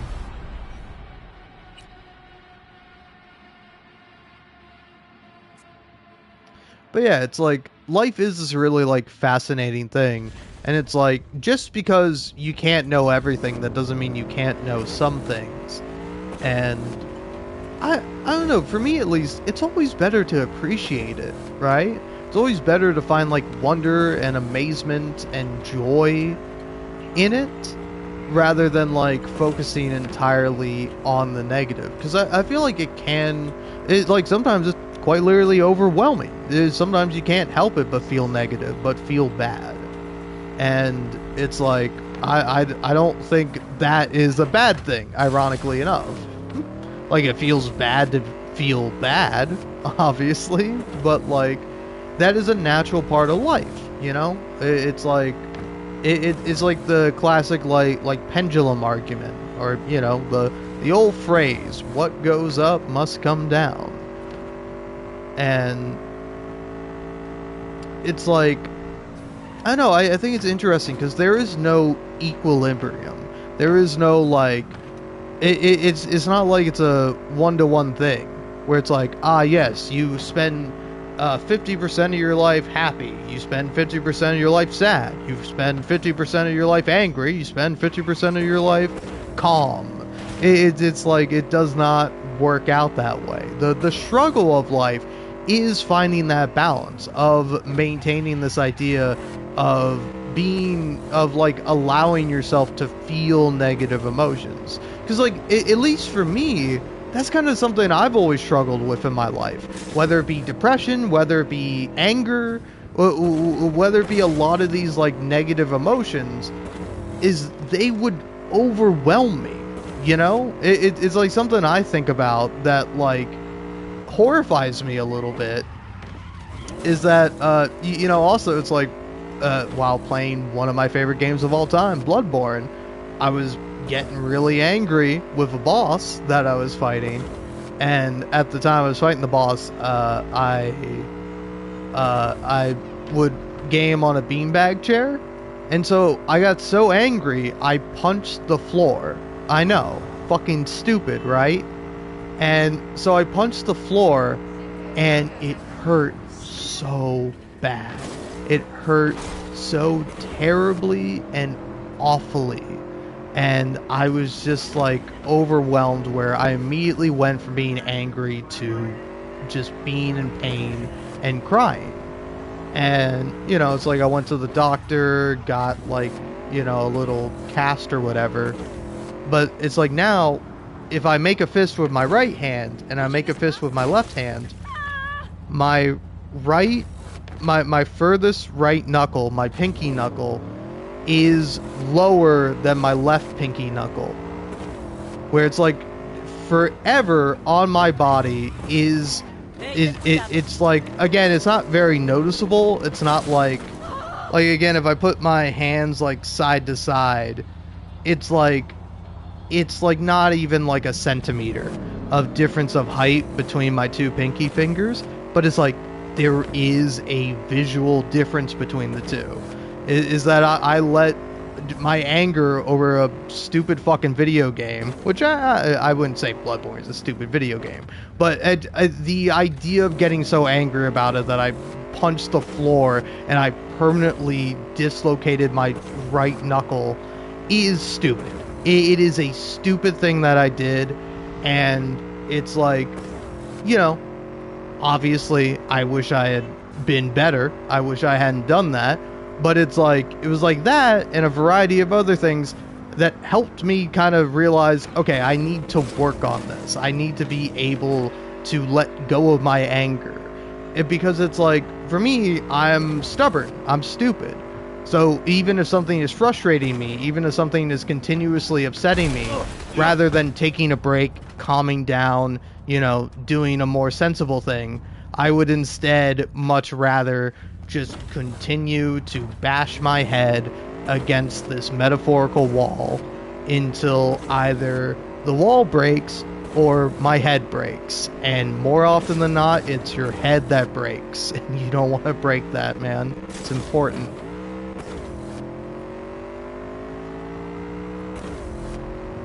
And so, like, for me at least, is that it's like, and now it's not like I never get angry, you know? It's like oftentimes I will get upset, but it's like now I have a limit for myself, whereas like I don't allow myself to get angry to the point where I want to hit something, or like, again, also it's like part of the reason why I punched the floor and I would do stuff like that is because it would hurt me, you know?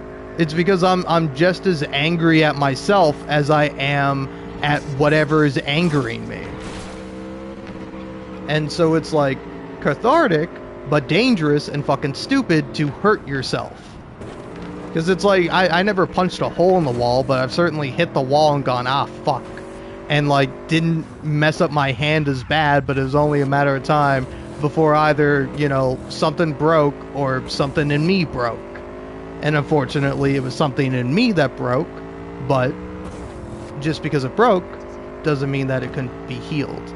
That ultimately didn't help me because I realized, hey, I'm forever going to have this permanently dislocated right knuckle, but at least I can get something out of it. At least it can be a lesson learned rather than, you know, just like forever a painful reminder of my flaws, you know? Like, it is a reminder of my flaws. It's a reminder of how I was, but also it's a testament that, like, you know, I can look at that and go, I've changed. I have gotten better. And that's a good thing, you know? Because it's like, I'd feel the same way about depression. Like, I feel like that in a lot of ways, like, the reason why I was so depressed is that I couldn't, is that I felt like I had to be that way, you know? Is that I felt like I had to be hard on myself, that I should feel guilty for all my flaws and my faults. And, you know, it took me a while to realize that, oh, I don't have to feel that way. I don't have to feel bad about being myself. I don't have to feel bad about being imperfect and, frankly, being a failure. Like, that's what I am. I am a failure. I have succeeded in almost nothing, you know? Like, I've had successes, but it's like, ultimately, I would consider my life to be a failure.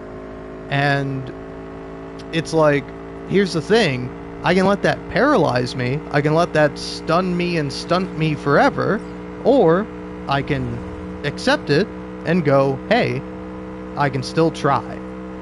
You know, I might be a failure for the rest of my life, but one thing I'll never stop doing is trying.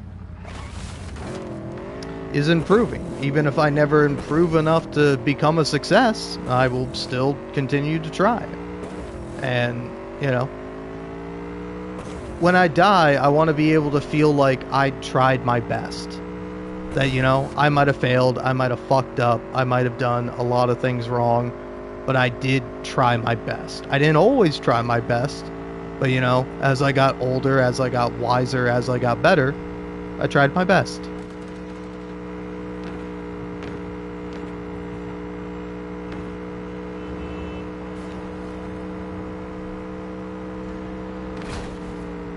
But anyway, I don't know. I guess the, I don't know, I guess maybe I should go actually play some Cyberpunk or something.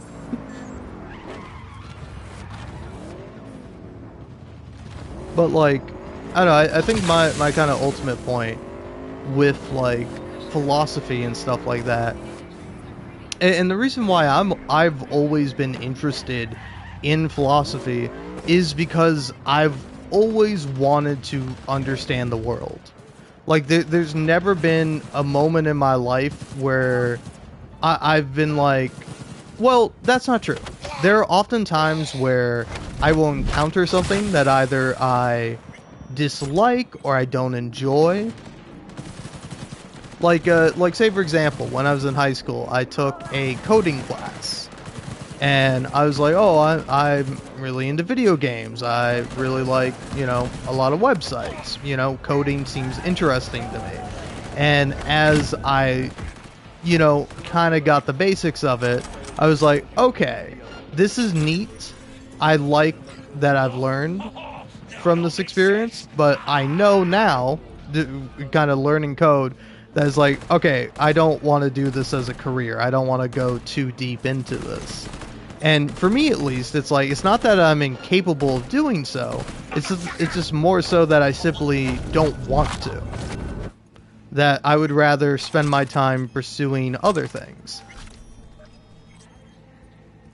Because, like, for me, at least, I'm much more interested in art. Like, I always have been. And it's, like, not to say that, like, programming and coding is not an art in its own way. It is. But, you know, I'm less tactile, you know? Whereas, like, for example, in school, I was, like, pretty good at math. Like, I had a decent grasp on math, but I never liked math. I always liked English. I always liked history. Like, those things were much more interesting to me.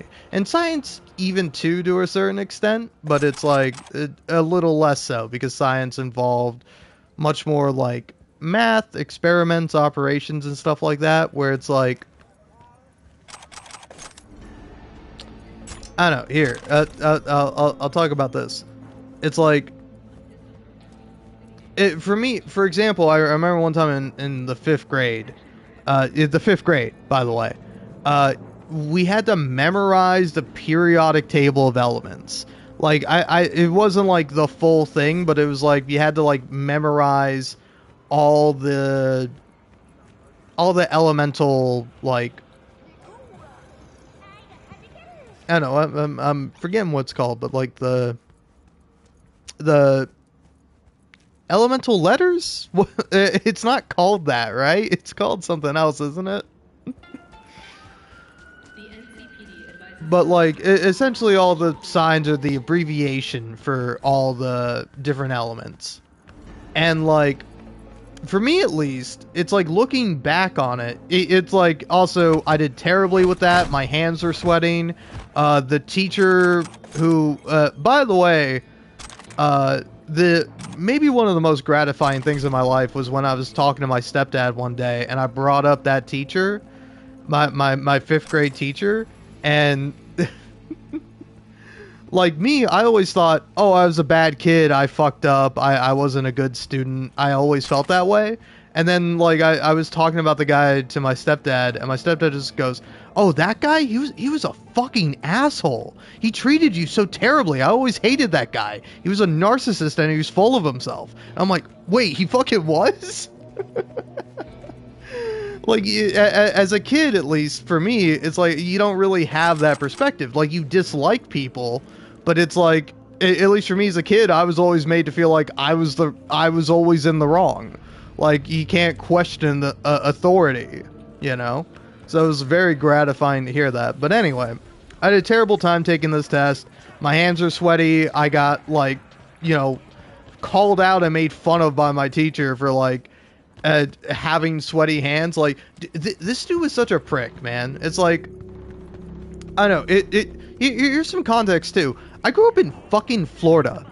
I was born in Florida, one of the hottest places in America. Not the hottest place in the world, but pretty hot. I mean, not like I don't know if it's the hottest place, but it's definitely one of the hotter places, right? And so, like, I remember I would get like yelled at or told like, hey, you can't have your hands in your pockets. Take your hands out of your pockets. And I'm like, I need to have my hands in my pockets because my hands are constantly fucking sweating because I am in an environment that I am not meant to be in. I was not meant to be in fucking Florida, man. Something went wrong, all right? Something went very wrong in my life where I ended up in fucking Florida, this fucking place that's hell on earth, and I have fucking hyperhidrosis in my hands, which like are brought on either by being too hot or being nervous. And being a shy, nervous kid, my hands were always fucking sweating all the time. It fucking sucked. And it's like, hey, keep your hands out of your pockets. Oh, okay, cool. You just want my fucking sweat to drip everywhere? You want me to constantly be wiping my hands on my pants so my pants always look wet? And you can go, hey, why are your pants wet? I don't know, man. Maybe it's because my body is fucked up and I didn't ask to be born. Fuck you. Sorry. I'm getting a little too emotional here. But it's fun being emotional. Again, you gotta have a limit. You gotta be able to, like, calm down, you know? But anyway, my whole point about bringing that up is that it is a completely fucking worthless exercise. Because it's like, there is no, like, I mean, I don't know, maybe you get to college or something, but in high school or middle school, you are given the periodic element, or the periodic table of elements. Like, you just have that with you. Like, if you're doing a test that involves them, you get it. Like, there's no real reason to have these fucking 5th graders memorize the periodic table of elements. Like, what was the point of it? Instead, you know what would have been better, and like parts that were more enjoyable to me, is learning about the periodic table of elements, you know? Like, learning what hydrogen is, what helium is, like, why they form and bond, and, like, what that means, you know? It's like, we all know water is H2O, but it's so fucking cool that, like, this thing that's essential for people to drink and, like, most other animals is, well, I think all animals, right? There might be animals that don't need a lot of water, but it's like, every animal needs water, right? Are there animals that don't need water? I don't know. But anyway, is that this like component, this like basic kind of like phenomenon in life can be deconstructed, and you can like understand how it's built.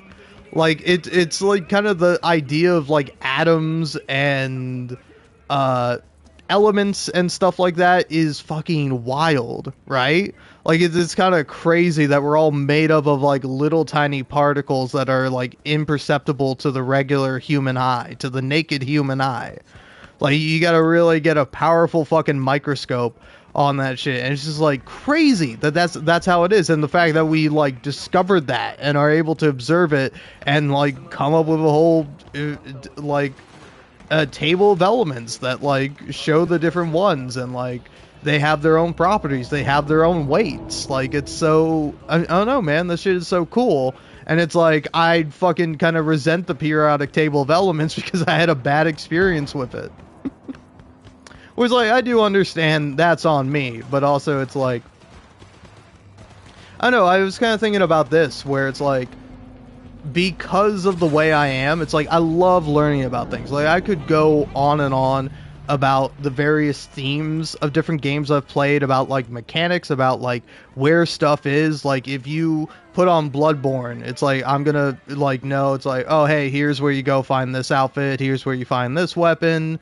It's like, oh yeah, this boss, you're gonna want to like do this and avoid this attack. Like, I have all these different like things ingrained in me, and sometimes I'm like, man, what if I actually like used my brain to do something like good, to do something productive? And it's like, I don't know, I was kind of thinking about that, where it's like, it's like, why do I feel that way? Why is like that the case? Also, like this shit is pissing me off. Like, this shit is pissing me the fuck off. Sorry, man, I didn't mean to scare you. But it's like, this makes me want to go fucking do something I'm not gonna say.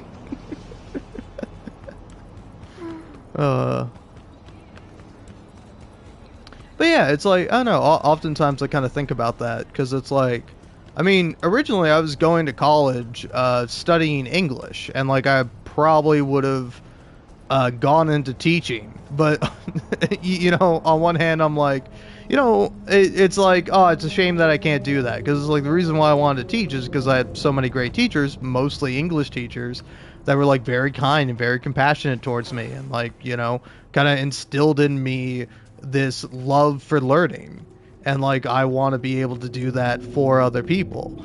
And it's like, I think it's a shame that for a variety of reasons I dropped out of college. And then there's another part of me is like, oh, thank fucking God you weren't a teacher, man. That shit would have been miserable. You think you're depressed now being a fucking failure and a loser? Think about how fucking depressed you'd be if you were a teacher. I would have washed out of that shit so fucking fast. I'd be in the same spot I am now, but somehow even more in depth. In debt? Yeah, debt. I meant to say. Oh, man. But yeah, so for me at least, that's kind of the thing about life, is that it's like, I find it to be like a worthless and fruitless exercise to think, man, what if I had done this differently? What if I had like chosen this path? Well, what if I had been better? Blah blah blah blah blah blah blah blah blah blah blah blah blah. Until the end of time, you can keep going on about different decisions and different things that happened to you in the past, but ultimately, it doesn't matter, right? Because it's like, your past is the past. It's forever that way. You know, one day your life will be a series of facts, a series of things you did or you didn't do. And, you know, all you can do is live in the present, try to predict the future as best as you can, but you never really can. You can never know what the future is going to be. All you can do is just try your best in the present and then learn from the past, you know? It's like, you don't have to do any of those things. Nobody's forcing you to, but for me at least, I think that's kind of the best way to be. Fuck you, car. See, you know, I should learn my lesson of looking both ways, but it's like, I do enough of that shit in real life. I want to not look both ways in a video game. What are you doing here? Dude, I'm like not even here right now. No, you fuck! Dude, you're crazy. I'm not even here. Like, you're actually like insane, man. Oh, fuck him up! Oh, God, Like, somebody should like arrest that guy, or like, I don't know, do some fucked up cyberpunk, like do some fucked up future cyber shit to him, because he's lying to everyone. He's saying that there's like this guy like coming into this territory who's like a threat or whatever. I was like, that's crazy. That couldn't be further from the truth. He's a nice, friendly guy, you know? Why would I ever do anything bad to anyone? You know? I'm just your friendly, ordinary guy, you know? Super calm and relaxed. I wouldn't hurt a fly. Unless, of course, the fly was anywhere near me and was bugging the hell out of me.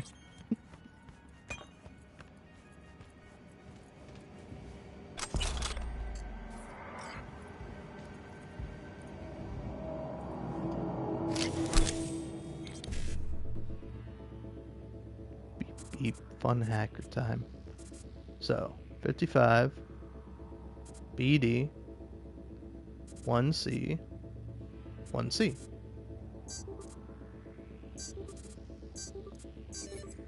Beautiful. Oh man, you know, can I be honest with you? I love the hacking minigame in Fallout. Like Fallout 3, New Vegas, and 4. I fucking love that hacking mini game. Like I remember as a kid when I played it and like I didn't really understand it. I was like, oh, this shit sucks. You just guess 3 things and then you go and then you back out of it and then you just guess 3 more things until you eventually get it right. And it's like when you find out that it's like, oh hey, it'll tell you it's like kind of like a like I don't know, a beta version of Wordle, you know, where essentially it'll tell you like, oh hey, you have 5 letters correct in this like in this 7-letter word or whatever. It's like I find that to be like so much more interesting, compelling, because it's also not just like, oh, you have the right letters. It's like you have the right letter in the right position, you know. So like let's say it's 4 letters, so the password is like what's a fucking 4-letter word? Oh fuck. So like let's say the password is fuck, and so you guess like I don't know what's a word that has like some of the same letters but in different positions, like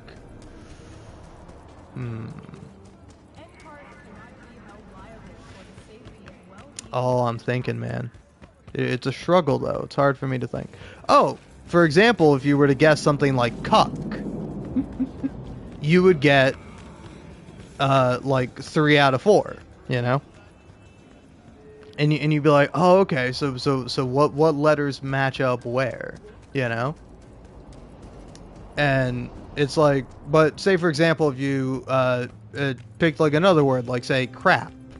I don't know why the only 4-letter words I can think of are like they're not like offensive necessarily, but they are like they could definitely be considered inappropriate in certain settings. But yeah, but if you were to pick something like crap, you would get like 0 out of 4, because even though there is a C in the actual password, the C is not in the right position. So it's like, I don't know, once you figure it out, once you actually know how it works, for me it's like it's a fun little mini game, and I enjoy fun little mini games that are like tiny little brain teasers that aren't all that hard, you know. Like for me, I just think it's a fun little cute enjoyable thing. And it's like, I don't know, frankly that's all to say is that I don't think the hacking minigame is bad in Cyberpunk. It's not as good as the Fallout one, though. The Fallout one is, like, fun. Where it's like...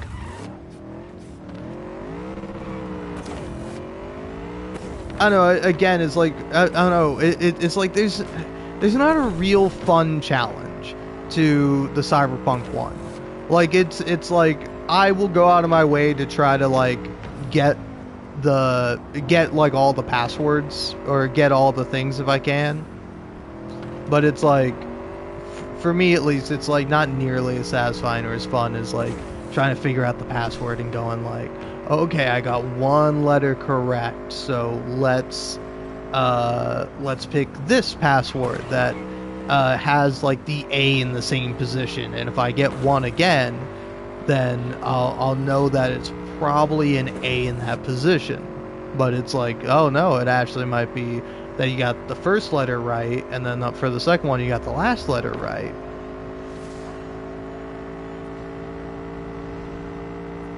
I don't know, sorry, I don't know why this turned into me gushing about the Fallout hacking minigame, but it is so fun. It's, I don't know, I do genuinely enjoy it.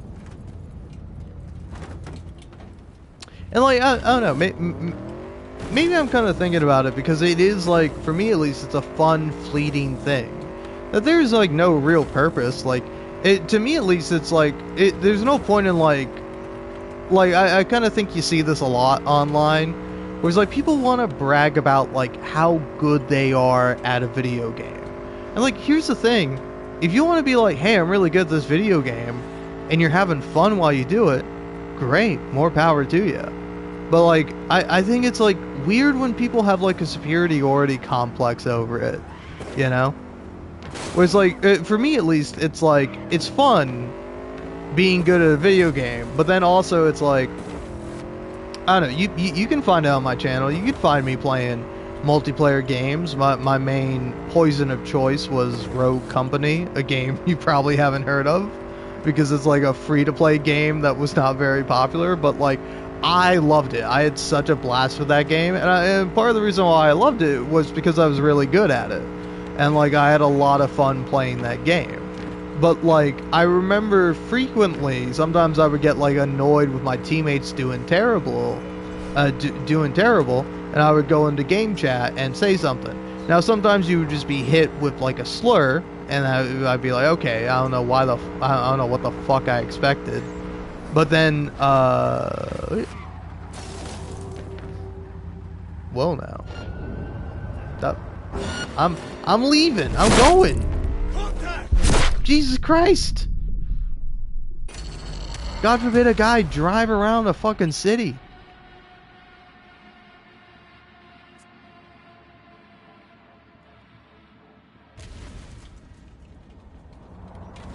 But yeah, so anyway, what was I saying before? I don't know, it's certainly something. Was definitely something about something. Cannot for the life of me remember though. I completely lost my train of thought.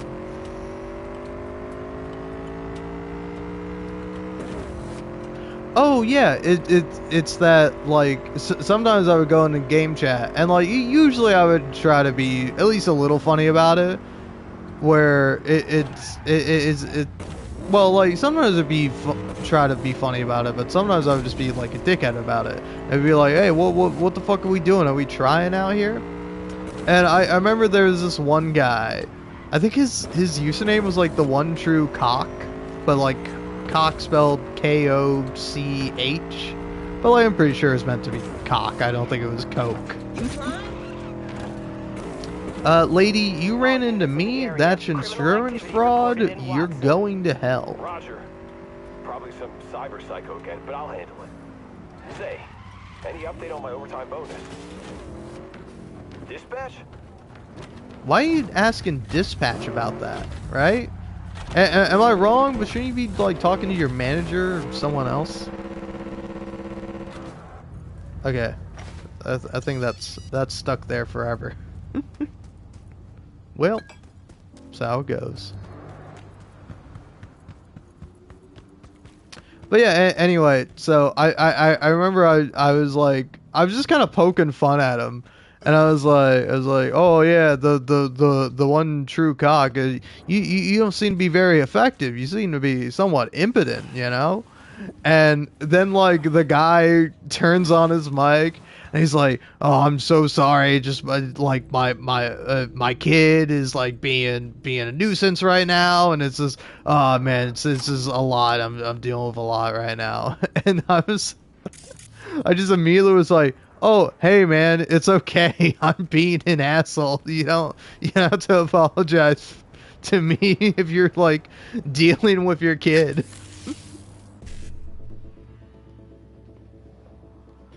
So it's like, for me at least, it's like, it's much better to be kinder, more compassionate towards people. Alright, maybe start with BD 55. Hmm.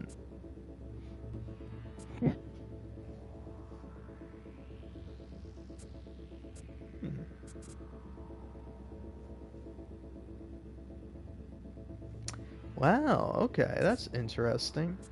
Huh.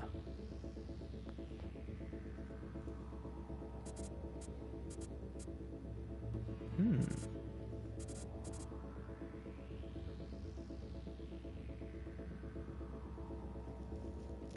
Yeah, those are the only two BDs. So how would you even do, like,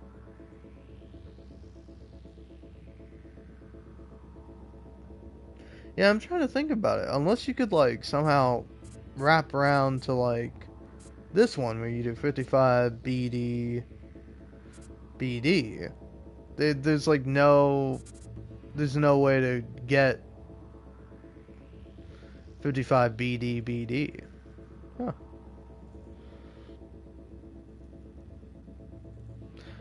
Yeah, I guess the only other option is you do 55 BD BD.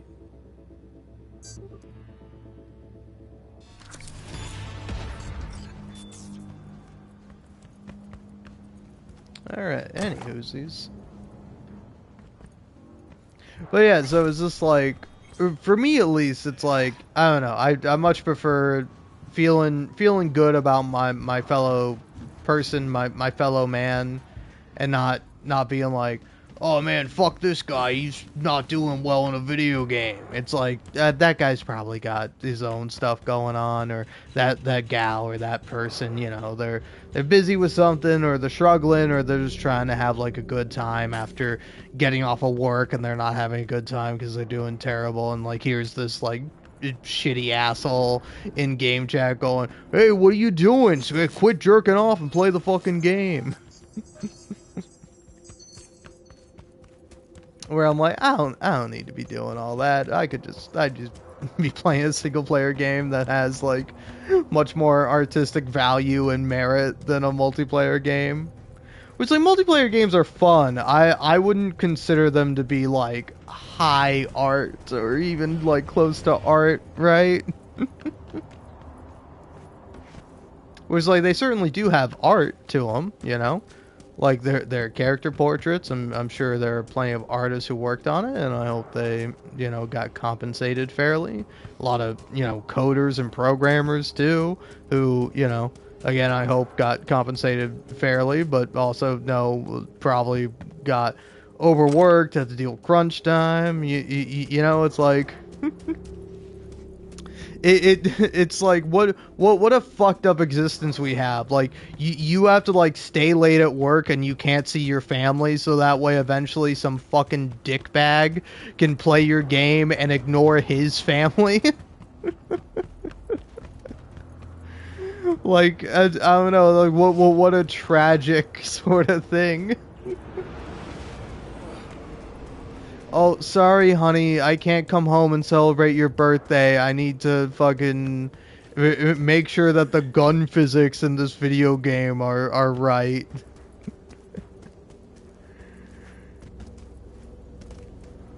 And then meanwhile, it's like cut to like some shitty dad like playing a multiplayer game. And you're like, piss off, kid, I'm playing my game. But dad, it's my birthday. I don't care. Fuck off. It's like, God, man. God, that's tragic. What have we done?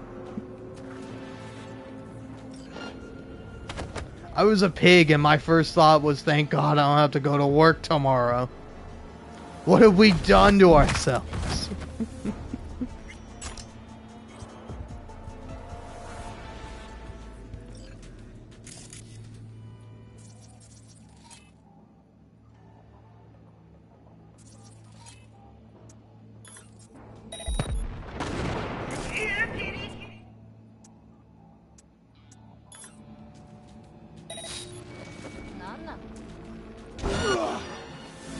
Okay, screw you, buddy. I can't believe I blew up that thing, I killed your friend, and your only response is to sit there drinking a beer or taking a sip of, like, alcohol. Actually, you know what? Thinking about it, that's a fairly reasonable response. I'm gonna die! No, hey guys, actually, don't you know, not only is it illegal to shoot me, but it's morally wrong. See? Do you see how much that hurts when I shoot you? Think about how much it hurts when you shoot me.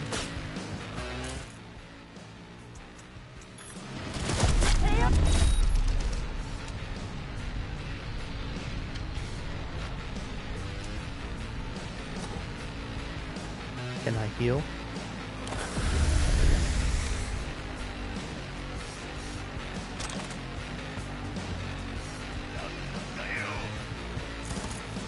Oh yeah, that's me. I'm crazy.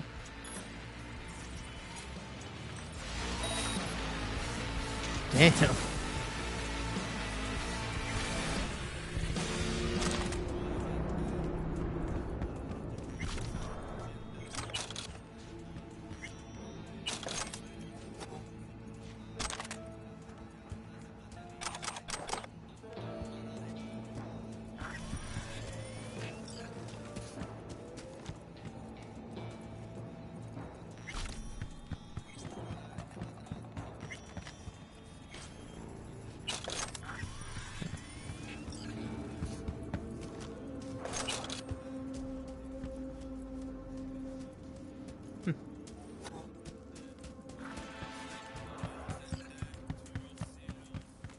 Wait, okay, I was about to say, am I not done here? Have I not gotten all the goons? Gotten all the bad guys?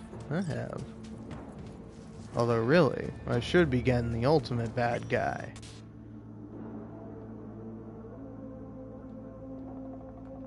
This guy. Anyway.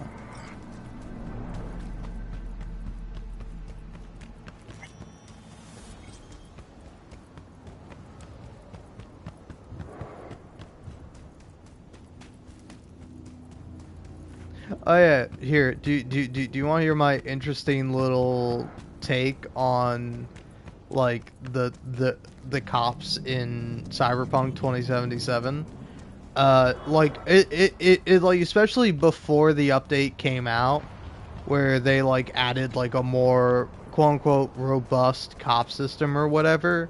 It's like honestly fuck the people that complained about it, and also fuck the people at CD Projekt Red that was like, oh, we gotta add a cop system. No man, that shit is annoying. Get it out of my game. I don't want it. But like I thoroughly enjoyed that. Like most of the time you would see cops, they would do nothing, they wouldn't pursue criminals, and they would not bother to actually do any policing at all.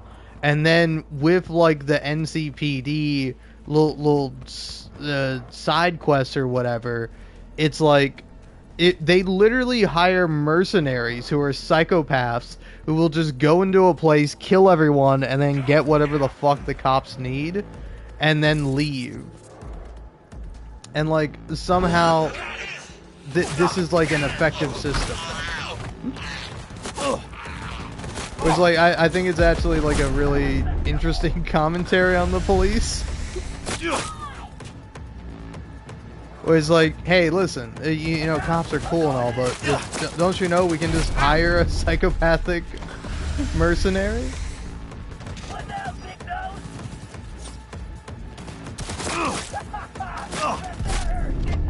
dead. I'm dead. I'm so dead. I'm so dead. I'm so dead.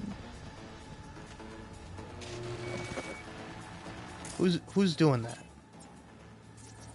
Don't you know you can't be doing that? It's illegal.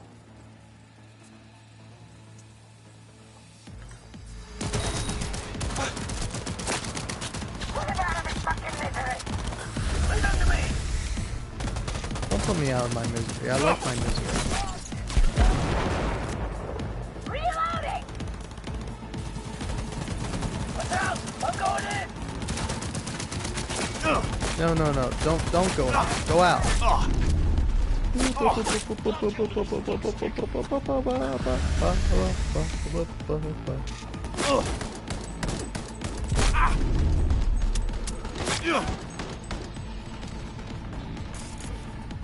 Shit, man, this sucks.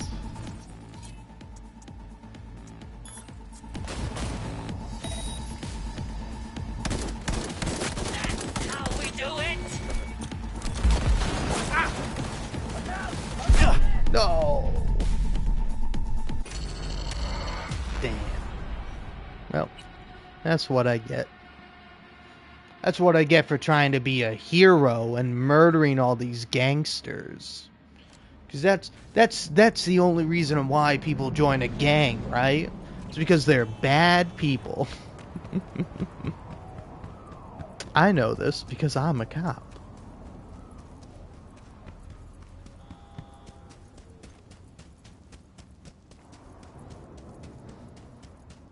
it's funny to you?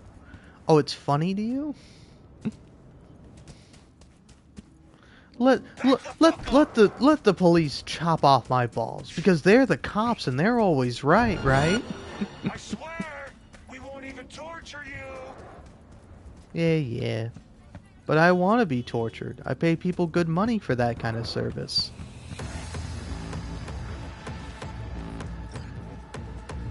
But anyway, in case you're wondering, I was quoting a bit. I don't know what it's called, but I only know it because of Northern Lion. Where he's like this crazy guy outside of like a Canadian mall, I think, like the Toronto mall or whatever, where he's just like he's at like a closed door and he's just like trying to open it and he's like, we want to shop. The people, they want to shop. And then like some guy just like starts filming him, obviously, and there's also like two teenagers who are just like fucking around in the background making fun of him, which is like so great. But he's just like losing his mind, and the guy's like, oh, this is just a spectacle to you, huh? It's just a spectacle to you. Oh, just... But yeah, I think the actual mall is called like Fairview Heights or something like that. And he's like, Fairview Heights, and like the guy filming him is just like, I guess they don't want you in, man. And he's like, Fairview Heights doesn't want me in. They don't want me in. Are you crazy? I just walked over here. It's such a great video. Oh, there's that one, but then there's also the guy who's like, I don't know where he is, but like, you probably find him by looking up like Waterloo vampires or something like that. It's just this fucking completely unhinged guy who's like, who just like, I can't even like begin to describe to you the insane shit this man says. But it's like, it's so funny, and he's just like, the classic line is like, I'll go back to Waterloo where the vampires hang out. And it's like, I think the thing for me that turns him from like this lovable insane guy to maybe like you should chill out a bit, buddy, is like him, because like also it's like it's a woman interviewing him. And like at this point you can see her start to get like visually uncomfortable, where he goes on this fucking rant where he's like and women they wear revealing outfits and then they get mad at me and feel violated because I look at their tits, you know, so that's why I go around wearing sunglasses so I can stare at their tits and nobody can know. It's fucking crazy. Oh man. And it's like, if I'm being honest, this kind of goes back to a bit I was like talking about at one point, where like a TikTok like started serving me up like fucking like 5 liked posts, like a post with like 5 likes, and just a genuinely mentally ill person. Like, there's no light way to put it. It was like, because like it was this woman, possibly, I don't know, I'm not sure how old she was, but she was definitely like at least like in her 20s, like no older than that, like early 20s, if not younger. And like, I don't know, I think I just watched one of her videos because it, like, she said something insane, or like she talked about how like, oh, I have to say these things in short little bursts because you know, I said this all at once and then my TikTok video got flagged, so the algorithm is suppressing me, so I have to give out my message in tiny little bits. And I'm like, what the fuck are you talking about, lady? And So it was just like inherently interesting, but then the thing that really got me, the thing that like I heard and I just started dying laughing, even though I'm like I shouldn't be laughing at this. This is obviously like somebody going through like a mental health crisis. But like one of her videos, she starts it off by going like, you know how everyone has amnesia, right? or like, she said specifically, you know how everyone's born with amnesia, right? And I'm like, no, I don't know. What do you mean by that?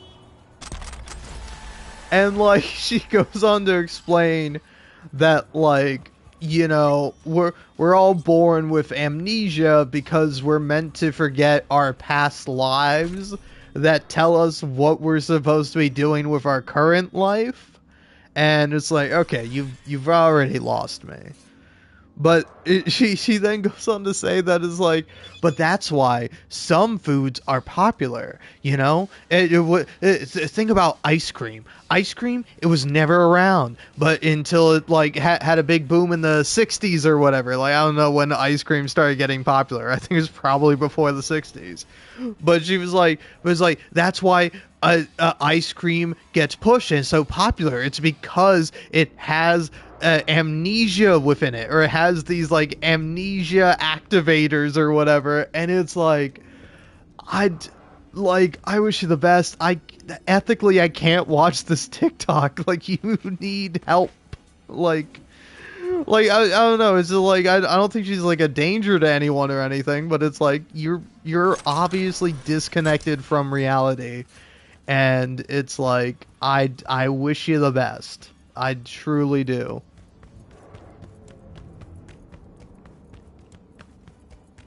Because like again, it's like insane people will say some of the funniest shit ever, and it is made all the funnier that they are saying it with a straight face and are 100% serious.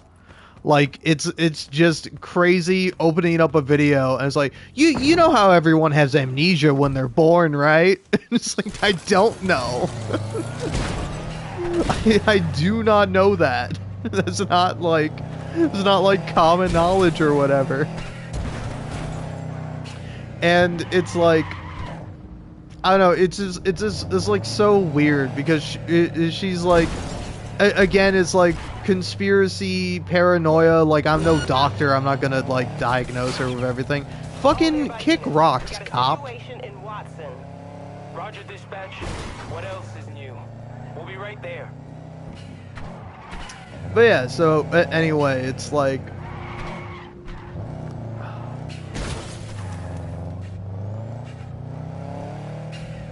but yeah, it's like, I'm not gonna diagnose her, but it's like very obvious. It's like you do not have a grasp on reality, and there's like, there's nothing I could say or do about it. Because like, also it's like for these people who are like paranoid for whatever reason, like excessively paranoid, it's like a self-fulfilling prophecy. Because it's like, it's like obviously what happened is she said some insane shit. She said some insane, egregious shit that got her like flagged by TikTok, where TikTok was like, hey, this is like a post spreading misinformation or something like that. And like, for her, like, that was proof that she was right and that she was being suppressed by the algorithm and that she was onto something. And it's like, no, you're just so wrong that TikTok's auto moderation like fucking saw what you were saying. It was like, hey, we can't allow this on the fucking platform because it's like, it's deranged and massively incorrect and possibly dangerous.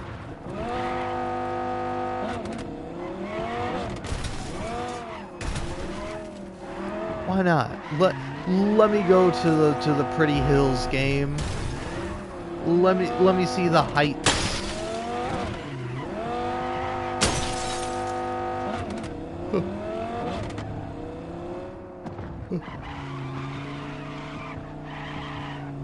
But yeah, anyway, again, for me at least, it's like, it's like, for me, the way I see it is it's ridiculously sad, and like, I don't know, man. It feels like, again, it feels very unethical, like, to watch this person. So I was just like, I'm not interested. I'm not gonna watch these videos anymore.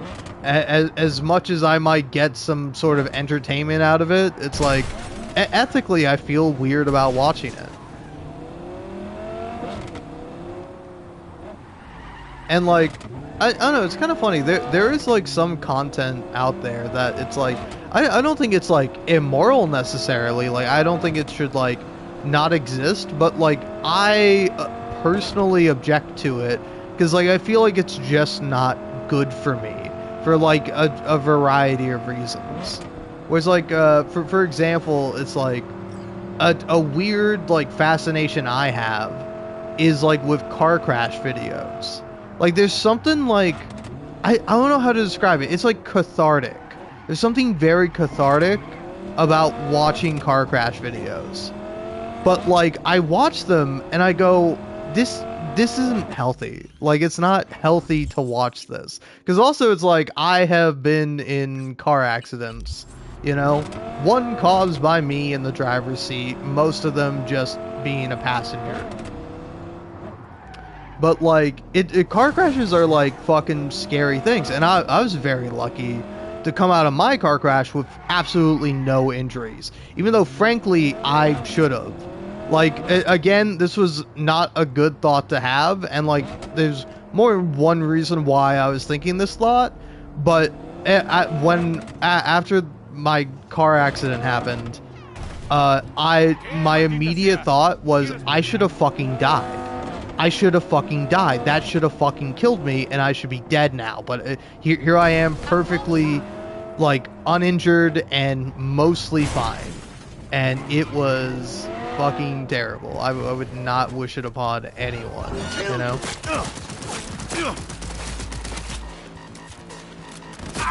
So, my general advice would be, you know, always drive safe, always take care of yourself, you know. It's always better to be safe than to be sorry. Though, I'll be honest, if you want very specific advice, do not trust some motherfucker waving you to be like, hey, come on, you can go, I'm letting you go. Don't trust him. Because, like, it's like, again, I fucked up. Because I looked left, no cars. I looked right, no cars. And I should have looked left again. If I looked left again, I would have seen the car coming, and I would have avoided my car accident. But it's like I didn't look left, so I fucking got into a car accident, man. It was terrible.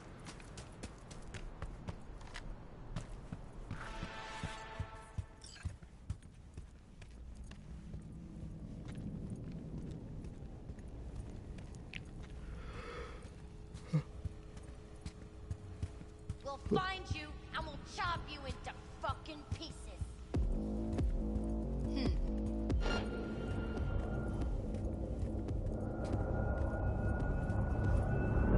No!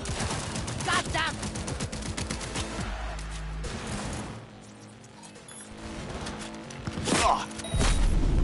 I gotta go. Damn it. That's how it goes. This is actually a really hard NCPD one. I remember doing this one. This one is hard, especially at a low baby level like myself. You know, speaking of, do I have any better weapons other than this pistol?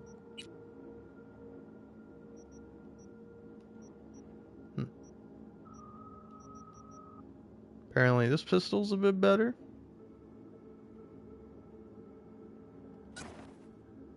Not by much. What's this one called? Okay, that's Dying Night. You're the M10AF.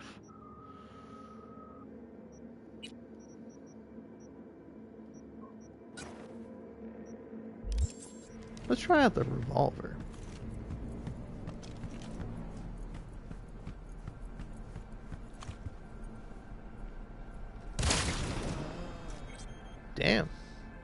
That's pretty good.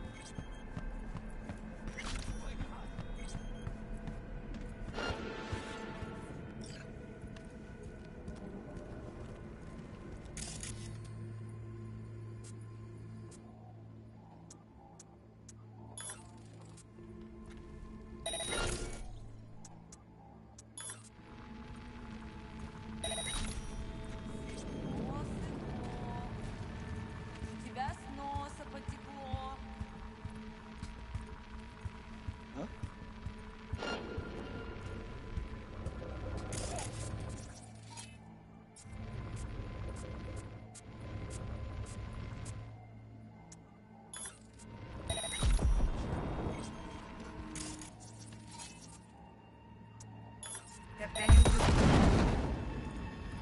See, now I don't think that's fair.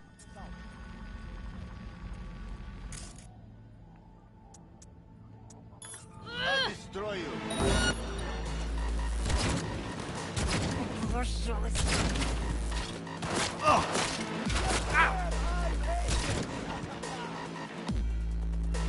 Make decisions.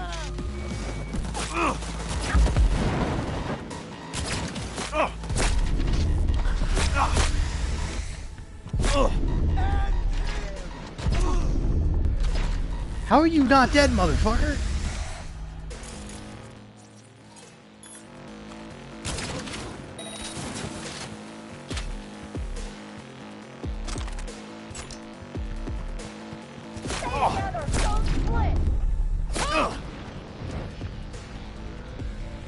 Guess where I'm aiming? I don't know, man. At me? This makes sense.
Hiding like a child.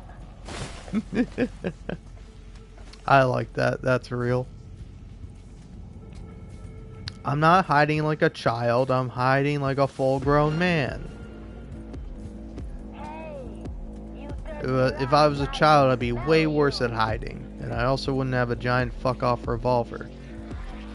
Gotcha.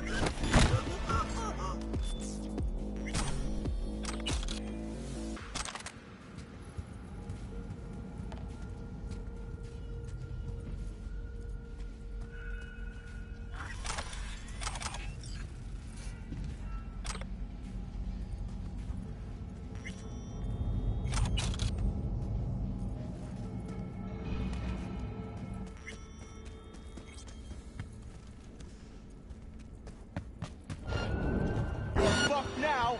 Oh, come on, man. You weren't even looking at me.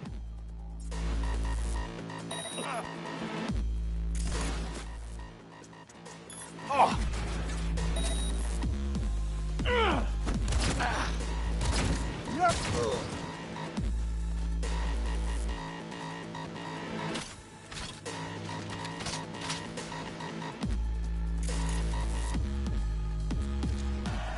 Say goodbye.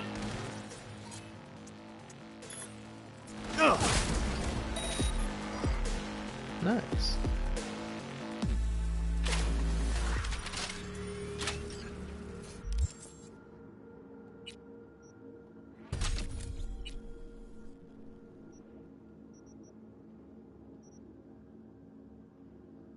Hmm.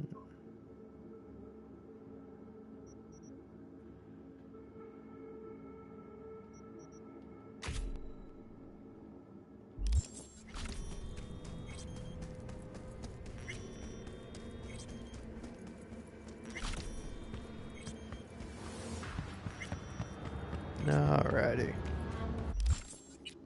Now, let's go do this mission.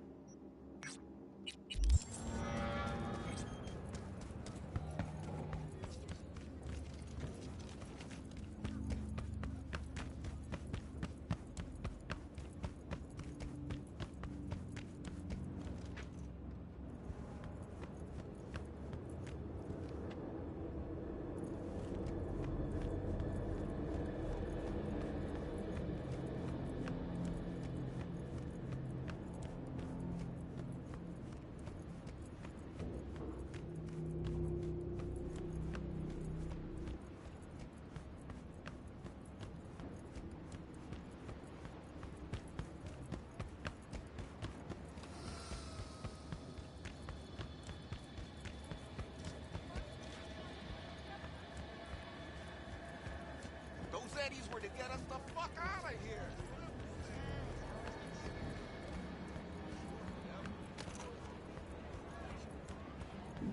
This arm, it is not mine. None of this me. Cold, dead metal, all of it. What? Are you, What have I done to deserve? Are you okay? Don't you, take a vow against chipping implants? Of course we do. You think I did this to myself? I apologize. I cannot bow in greeting. I am still adjusting to my situation. Hold on. Somebody forced you. Not just me, my brother too. They drugged us, desecrated my body. And all the while, they mocked me. How can you do this to a fellow human being and still mock them? Makes no sense. Who'd go and do something like this? And why? We were out begging for alms when they approached us. They laughed at us and asked if we would take implants as a donation. They looked more machine than human. They told us they would improve us like tools. Maelstrom. How about your brother? You still with him? Yes, I was first. Then they were trying to decide how to modify him. You look like someone who can reason with these people. I beg you, please, help my brother. I only hope it is not too late. I do not wish for him to end up like I have. What's in it for me? I don't work for free, you know. I cannot offer anything more than my gratitude. Just this once. Please, make an exception. The universe shall compensate you. Chrome-sucking psychos. It won't be easy. Maelstrom never goes down the easy route. The fucking clowns. Help us, please. But without any bloodshed, I beg you. I'll see what I can do. Either way, your brother's getting out. I do not know how to thank you. They're keeping him in a shop just north of here. You shall find it next to the road along the docks.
sounds true. Listen, what if instead of an arm, we chipped him with iron? Every time he'd have to take a piss, he'd...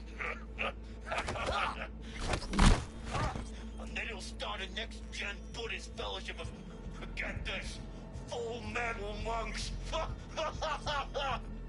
You stole a fucking joke! Please! Dharma has brought me peace. Do not deprive me of it. Open... Why? This is where they're keeping our fellow. I'm going in!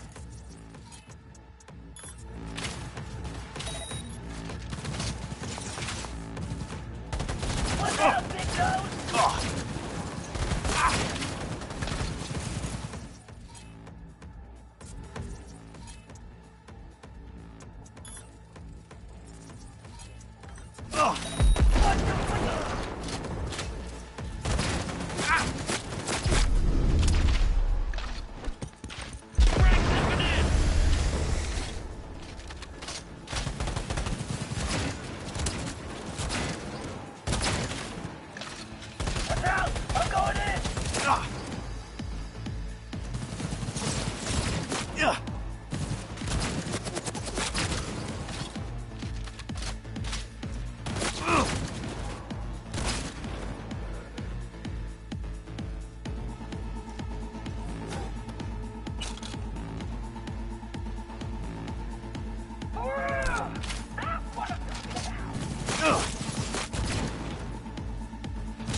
Do not do this. Incantations against my beliefs. Please. I do not want them. Calm down. It's over now. I'm not with them. So... what are you doing here? What happened? Glad I got here in time. Are you okay? Did they do anything to you? I was lucky. They could not decide which implant would be funnier. Cyber psychos. The lot of them. One of them wanted to remove my jaw. The thought itself gave me shivers. Thankfully, did not get the chance. To what do I owe this intervention of yours? Was walking by, caught some lame jokes about metal monks. Thing about Maelstrom. They're never just joking. Nah. The truth, your brother sent me. He didn't want the same thing to happen to you. Thank you for coming to my rescue. But my life is not worth the deaths of others. One good deed does not justify the suffering you have sown. You have committed evil in its purest form. I liked your brother more. How'd you even get taken by Maelstrom? Most people avoid him like the plague. We are here as strangers. We wander from place to place. When we arrived in Night City, we had no time to identify its dangers. Don't monks live in monasteries? It used to be they did not. My brother and I belong to a group that follows the earliest Buddhist teachings. It is an interesting life. We have met many unusual people. Yeah, so I see. There's no need for sarcasm. We know the world is dangerous. But if one takes no risks, one will never know what lies beyond their front door. I'm sure you understand.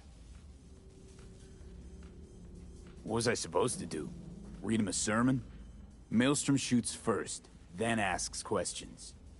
You always have a choice, including not to act at all. That is the most difficult of the paths. I would prefer lose the only body that I have than to live with the thought that somebody died on my account. Leave me. I must catch my breath before I go to my brother. It is him who needs saving now.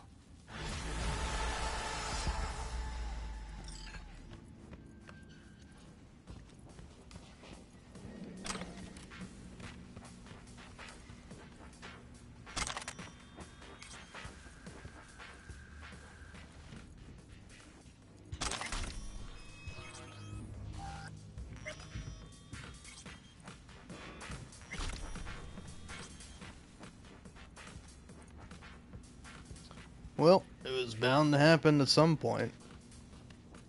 Also, by the way, is that a thing in Buddhist teachings? To, like, never have someone be killed on your account, even if you're in grave danger. Because it's just like, I don't know, man. It like, first of all, I think it's rude as hell if someone saves you, even if you disagree with their methods or their religion or their personal philosophy, to be like, oh, you killed people, you've committed a great moral misdeed, and in fact, you are more evil than the men who were torturing me and killing me and doing all these terrible things. Like, again, man, it's like earlier I was talking about how it's like, I think there is a compelling, like, ethical argument to never killing anyone. But it's like, I think there's also a very compelling argument for, like, killing people at times. You know? Where it's like, I personally don't think anyone is really in the wrong if somebody's trying to kill you and then you kill them. Like, I do not find that to be, like, a very morally questionable thing.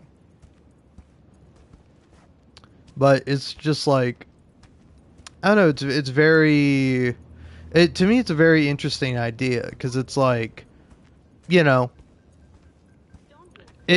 because it's like, now, say for example, I didn't kill all those, maelstrom, maelstrommers? I don't know, what's the plural of maelstrom? Is maelstrom, like, already plural? I don't know. But I was like, if I didn't kill all those cyber psychos, it's like, would I not have been doing a worse thing than killing them? Because it's like, you know, I think you can argue there are ways to prevent people from doing wrong that do not involve killing them. But also, it's like, I would say generally, it's like, you know, isn't it better to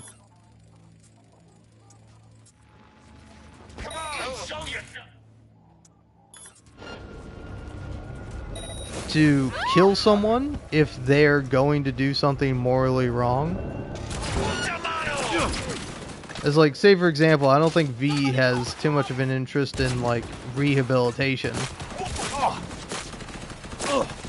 Like, I don't think that's really his,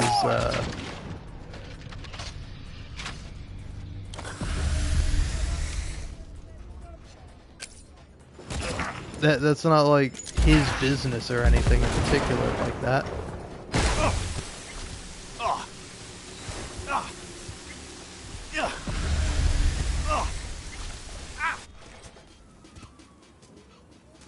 So it's like, really, it's like, I don't know, I think the kind of interesting argument is like, is it not, you know, morally worse to let, like, a dangerous person live? You know? Like, if you know for a fact that this person is going to cause harm or possibly kill people, would it not be the morally ethical thing to kill them so that they cannot do that? You know, it's like, I don't really know. But I think there's a very fair argument for, like, yes.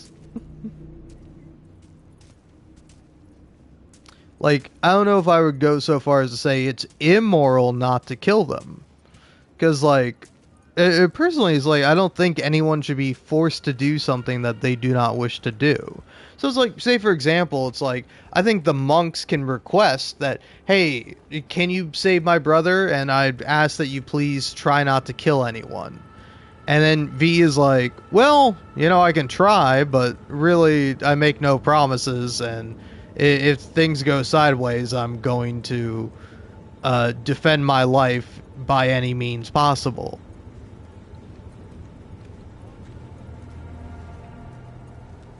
And so it's like, I'm gonna be forever walking towards this fucking thing. I really should just, like, dismantle some weapons or something, but you know what? I'm stubborn. I'm walking all the way there. But yeah, but it's like, I think in the same way, where it's like morally unethical for the Maelstrom to put implants into these guys that don't want implants, I think it's also, in a way, morally wrong to ask V to do something that he doesn't want to do, right?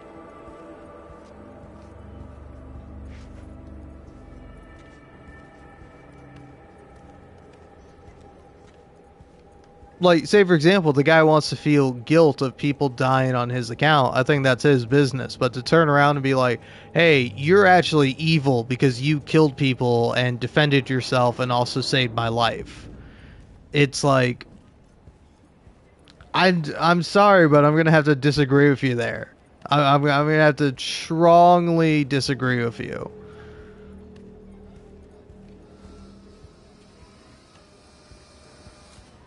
What happened? Did you find my brother? Of course I found him. He's safe and sound. Just needs to catch his breath. Thank you. The universe will reward you for your good deeds. I should not give in to base emotions, but I feel such a great relief that he is unharmed.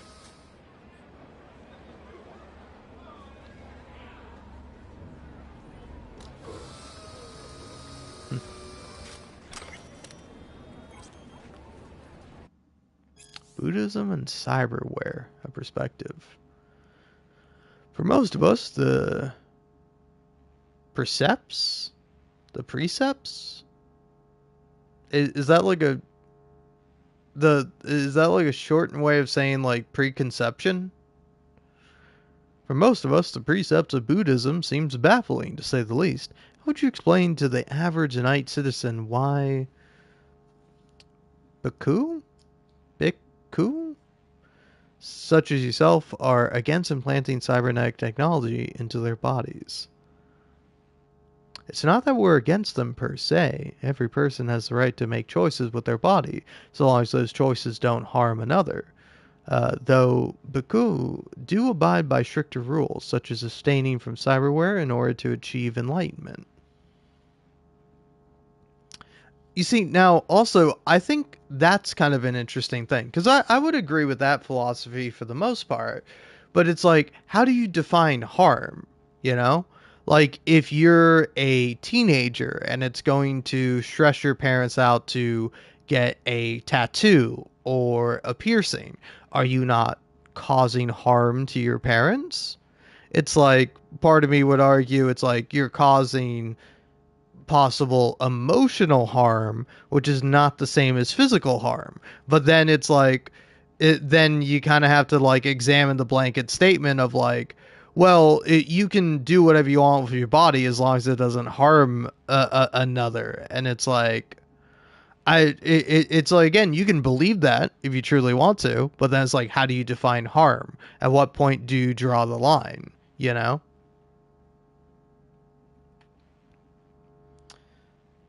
Then what does your hesitation stem from? How do cybernetics affect your pursuit of enlightenment? Well, among other things, it's their vague, fluid status, for lack of a better word. Ask yourself, what is an implant? A part of your body? An impersonal object? You're asking me, suppose I'd say it depends.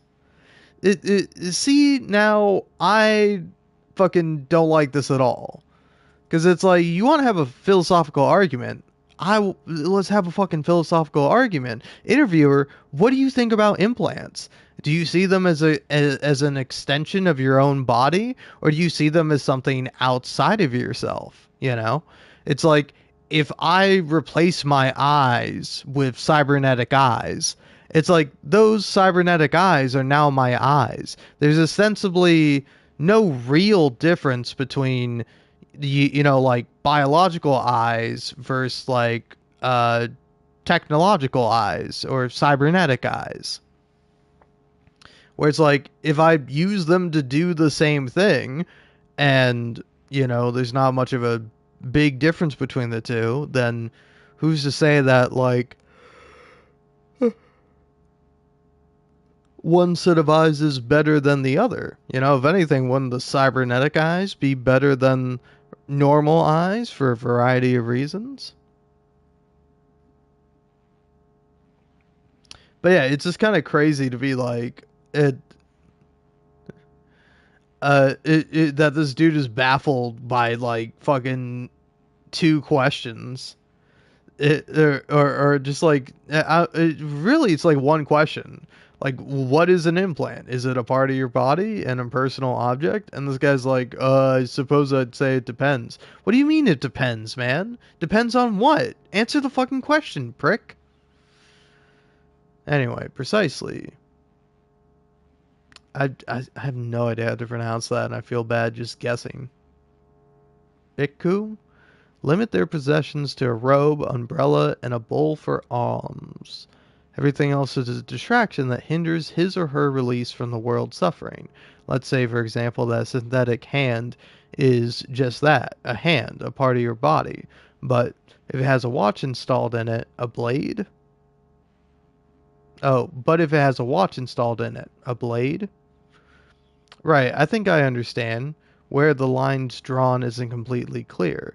Possessions, especially such intimate ones, are distractions that muddy the mind, that pull it further from inner peace. I believe the phenomenon of cyberpsychosis is proof enough of this truth.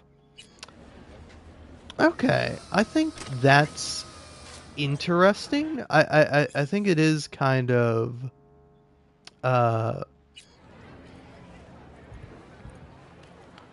kind of a neat perspective on it, but it's like also it's like I would argue, why is like enlightenment or inner peace good? Why is that a worthwhile or like like I don't know, why is that the best way to live your life? Because like for me, my personal philosophy is that there is no meaning to life, you know? Therefore, you can do whatever you like with your life. Go harass someone else. You know, it's like if you So buy some. if you need to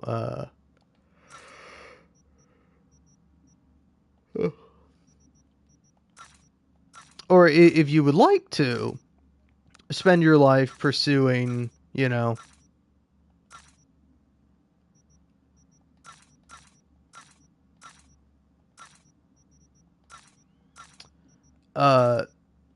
different things, and like you would rather focus on, oh hey, I want to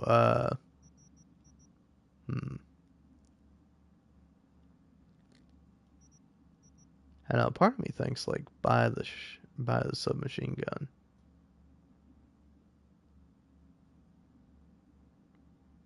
Yeah, why not buy it?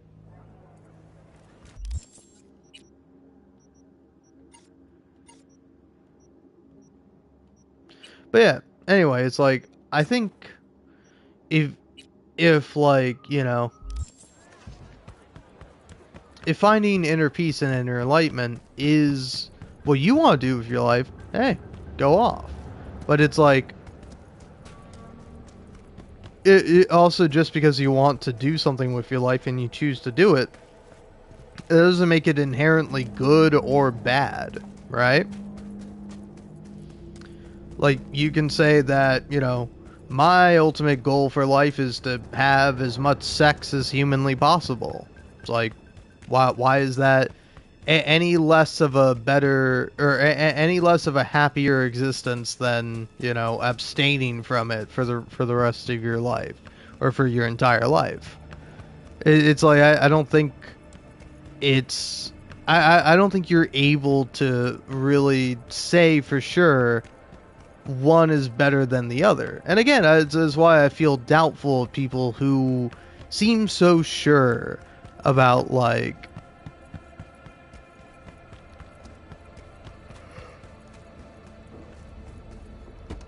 being like, hey, this is right, this is correct, you know, I believe what I believe and it can never be wrong.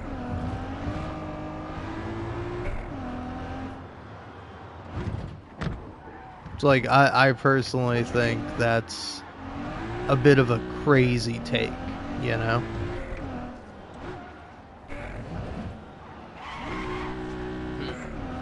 Because, like, take even religion, for instance. Like, the thing with me, something I think about with religion all the time, is, like, do you not think that... it's like, now, this isn't the case for all, like, religious books, but, like, certainly for the Bible, this is the case. Do you not think there was, like, meaning and intent and specific words that were lost in translation, translating the book from Latin to English? Because it's like, I think you would be naive to think it's like a one-to-one perfect translation. And even then, if you do believe that the Bible is the Word of God, it is the Word of God written by man.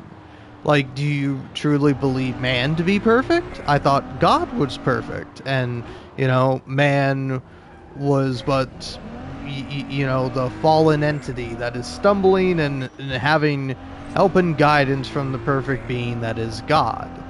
So it's like, if you acknowledge that human beings are not perfect, then are you able to acknowledge that, you know, somebody writing down the Bible, writing down the words of God, do you not think that they could make a mistake? And that they possibly would, or did?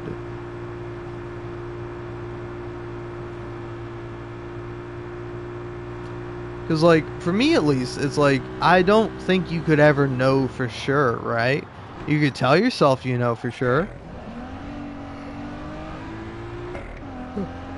You could try to convince yourself that it's like, oh, well, it definitely has to be this way, and this is definitely right, and this is definitely wrong.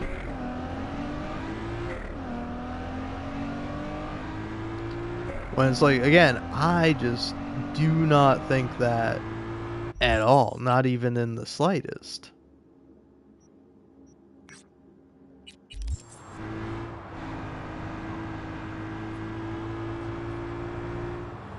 Which, like, for me at least, I don't particularly believe in a god. But, like, if there were a god, wouldn't they be, like, incomprehensible to humans? Like, how could you even begin to know the idea of this entity that is so much, like, different than you? Like, I was gonna say better, but it's like, I don't even know necessarily if God is better than humanity. You might call that blasphemy. I would call it, like, you know, just asking questions.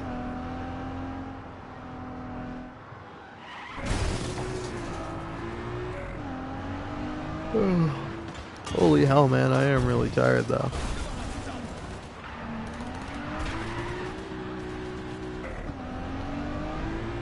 Because, like, to me at least, it's like, is God fourth dimensional? Does God exist within the fourth dimension? Like, do you even believe in, like, a fourth dimension? And, like, if so, why or why not? You know, if so, why? If not, why not?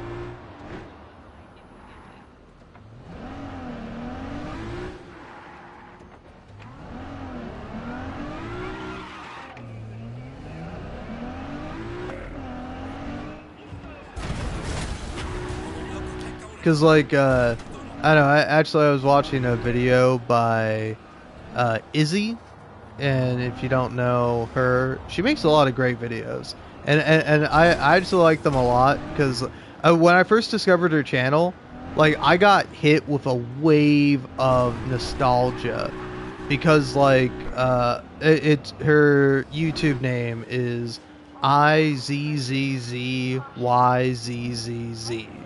So it's Izzy with, like, 6 Z's.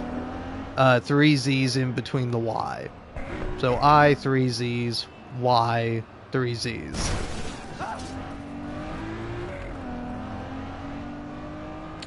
But, like, her videos have, like, the soundtrack from this game. It's called, like, it's called, like, Dog Island.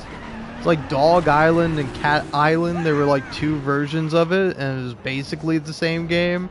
except you could choose to play as like a cat or a dog, and I really like remember playing that game, and like upon like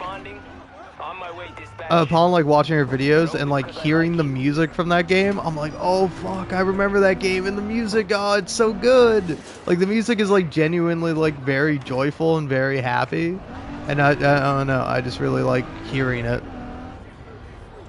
But anyway, I was watching her latest video where she talks about the Cal Arts art style or whatever, and it's a very good video. I recommend watching it. You know, like she takes a much more sympathetic approach to it, where it's like, you know, in case you were under the false impression that she would be like, yeah, fuck this art style. Like, no, it's a very like level-headed, like normal approach to it and talking about it, because like also it's like it's such an annoying thing, because like you see like fucking like 10 examples of like past cartoons, and it's like cartoons then versus cartoons now, and it's like 4 examples, and it's like fucking Steven Universe,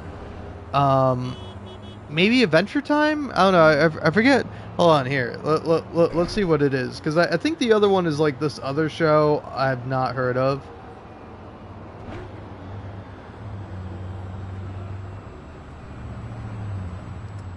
Yeah, it's like, I think it's called like Star vs. the Forces of Evil or something like that. I might be getting the name right. But yeah, it's like that one, Steven Universe, fucking Gravity Falls with Dipper, and then like Gumball from the Amazing World of Gumball.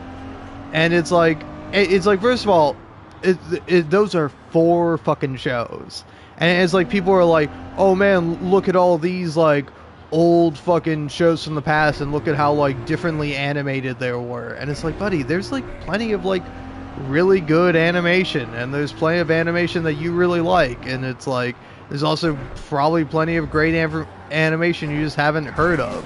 Like, not everything has that style, and just because some things do have that style doesn't make them inherently good or inherently bad. Like, if you like the style, great. If you don't like the style, sorry, sucks, you know? If you don't like the style of like an animated TV show or whatever, it's like, I don't know, get over it. Like, also they're children's TV shows. Are you a child? Why do you care about it so much?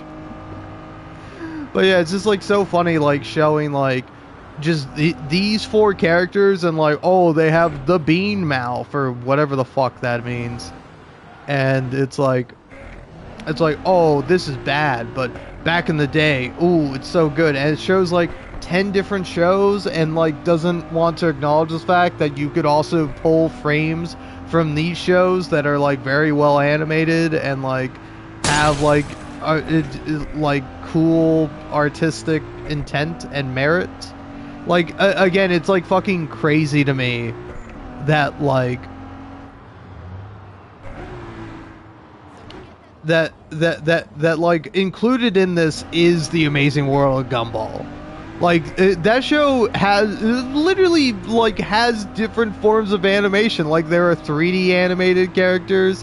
There's like different bits. It's like a very well animated, very expressive show, and it's fucking crazy to me that it's like included with all these ones. Because like also it's like I haven't seen Steven Universe or Gravity Falls, like or the Star one. Like I've not seen the Star one at all. I've watched maybe like 1 or 2 episodes of Gravity Falls, and I've seen like bits and pieces from Steven Universe, but really not a lot. But I've watched like a few episodes of The Amazing World of Gumball, because like that show was on when I was like still a kid and still watching Cartoon Network on occasion. Whereas like when I was like a teenager, I wouldn't really watch Cartoon Network all that much. But sometimes, on occasion though, I'm like, yeah, I'll watch like Adventure Time, or I'll watch like fucking the Amazing World of Gumball. I'm like, those shows can be pretty good and sometimes funny. And so it's just like, to me, man, it's like it's like, I don't know, it's a very like pointless thing to kind of worry about, talk about, and be like concerned about. And again, that's why I think the video is interesting, like Izzy's especially, because it's like it's an honest look at it, but it's also like a sympathetic, like you know, kind of more normal perspective on it, you know. Well, it's not normal, really. I mean, like, Izzy she's, like, a great YouTuber that makes good fucking videos. So, just go watch her video about it. Stop listening to me.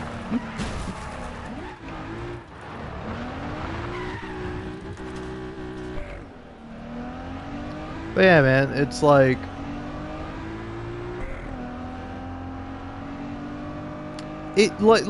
Like, I don't know, man.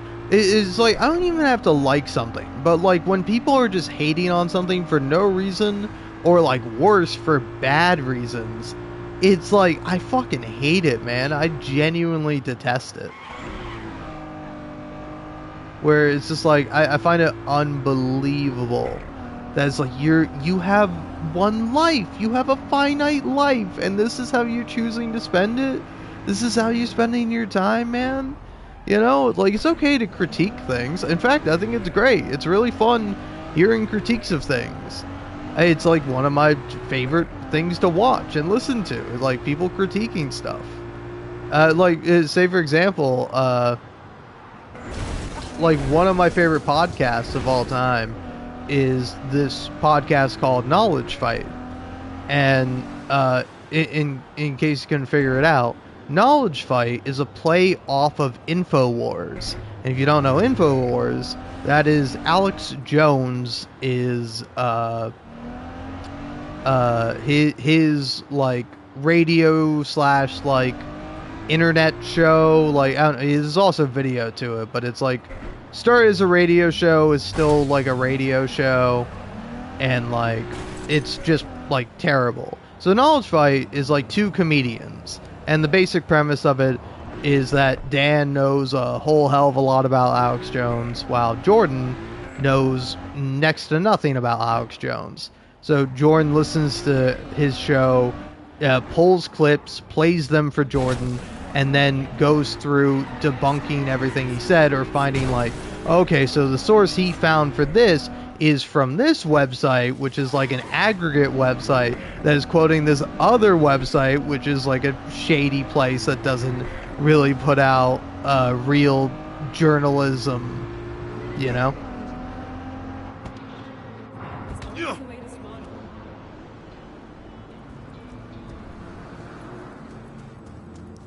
And so it's like, I don't know, I really like it because, like, for example, the podcast, the episode I was just listening to, episode like 996 or something like that, they're well past 1,000. I'm actually a bit behind, but like I was listening to that episode, and like I learned like a fun fact based on like some bullshit conspiracy that Alex Jones was coming up with, where like the CDC like runs like drills where it's like through like, what's it called, like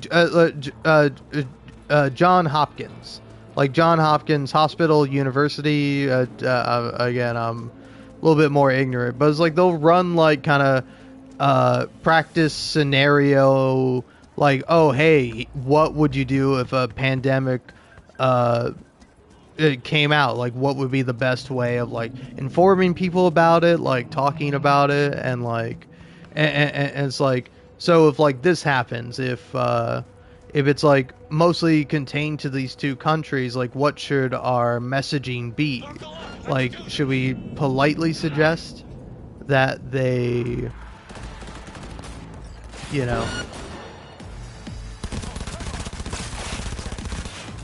ooh, damn, this shit kind of rules.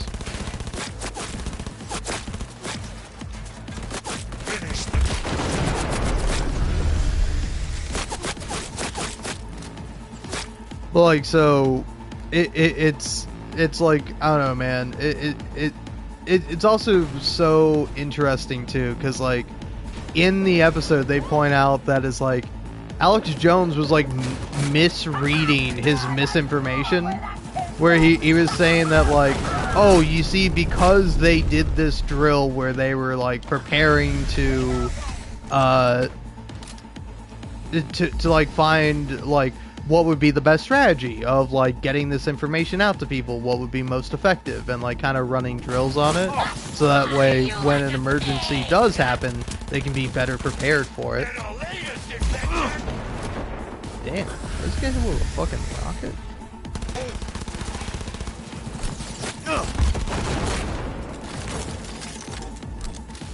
But he's like, he's kind of like reading this off and pretending like, oh, because they did a drill, that must mean they're now gonna be doing that in reality. And it's like, oh, and they just put this out, it was in 2024. And then you hear him fucking read the document and see that the drill he's talking about that they apparently just did in 2024, it turns out that actually they did it in 2022.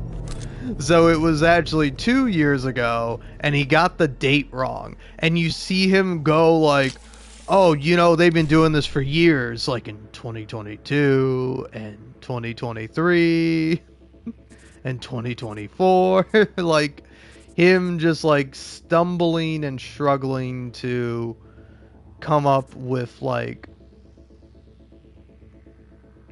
an excuse for this like lie he just told, or this like, you know, like just literally making stuff up on the spot to fit like the narrative he's trying to push. And so it's like an entertaining show because you get to hear stuff like that, and then it's like informative in some ways because I'm like, oh, that's actually kind of cool that the CDC and like these other like, you know, organizations participate in these drills where they practice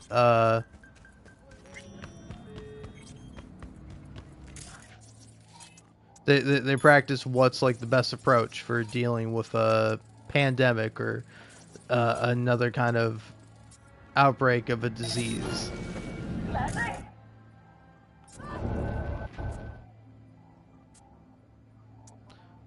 Which is like also kind of fun because it's like both the guys on the show were like, oh wow, that's actually like really cool. That's kind of a fun thing that they do, and it's like all posted on YouTube, so it's like you can go watch it if you really want to.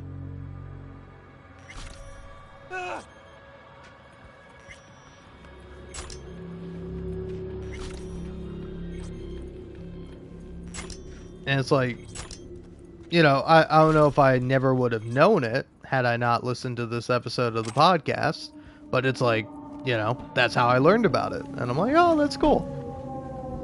So it's like, I don't know, it's kind of nice. For me, at least, when I first started listening to it, I'm like, this is kind of nice, because it's like, in some way, I'm getting informed, because, like, I'm not learning, like, all the right things. I'm instead learning what's wrong, learning why they're wrong, and then, like, learning information that way, which is kind of a backwards way to do it. Like, I don't think it should be, like, your sole source of information and way of learning things.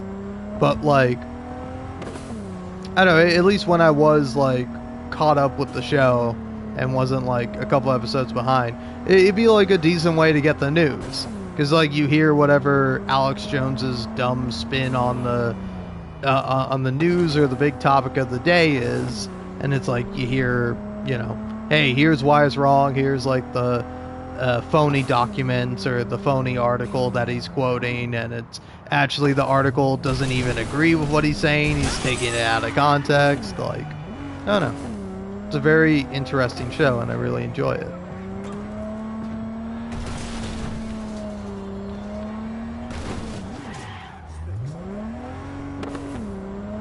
But like, I don't know. I think. Oh yeah, I was also watching a Little Joel video. If you don't know Little Joel, look up Big Joel. It's the same person. Little Joel is the second channel, but Little Joel has shorter videos. And on it, he was talking about how like he was talking about that one quote that you see online sometimes. Is that is like you think it's cool to be a hater. You think it's cool to hate on things, but it's not. It makes you a loser. You should talk about things you love and keep your mouth shut about what you don't. And it's like, I don't know, I really like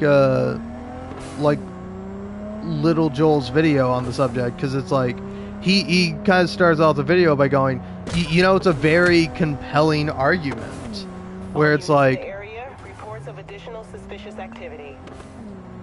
Where he's like, yeah, you know, to a certain extent, I kind of agree with this take. But then he's like, but you know what? Actually, fuck this take. Like, it is much more compelling and much more interesting to argue with something.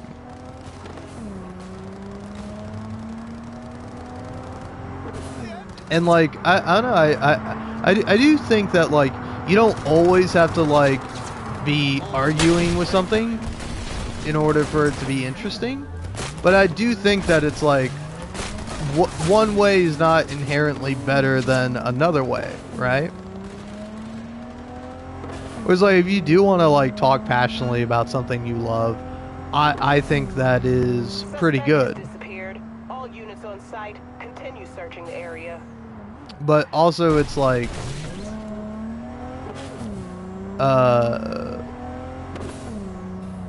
I don't like for me at least, is like I remember listening to a podcast, and like the podcast is Something Rotten, and so like they talk about like various video games, and like one of my favorite episodes was one they were doing for The Last of Us Part 2,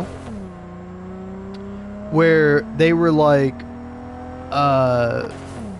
they were like talking about something in the game. I can't even remember specifically what it was, but like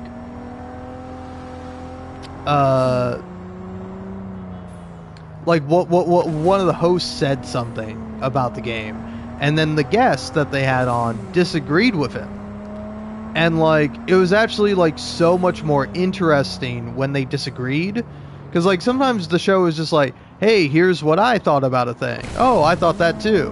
Where it's like, you don't really add anything on. And when someone disagrees, and like because they're all like, you know, mostly friends, or at least like professionals making a show together, it's like they're able to like disagree and have a conversation about it. And that will like lead to a much like deeper understanding of what they're talking about, rather than just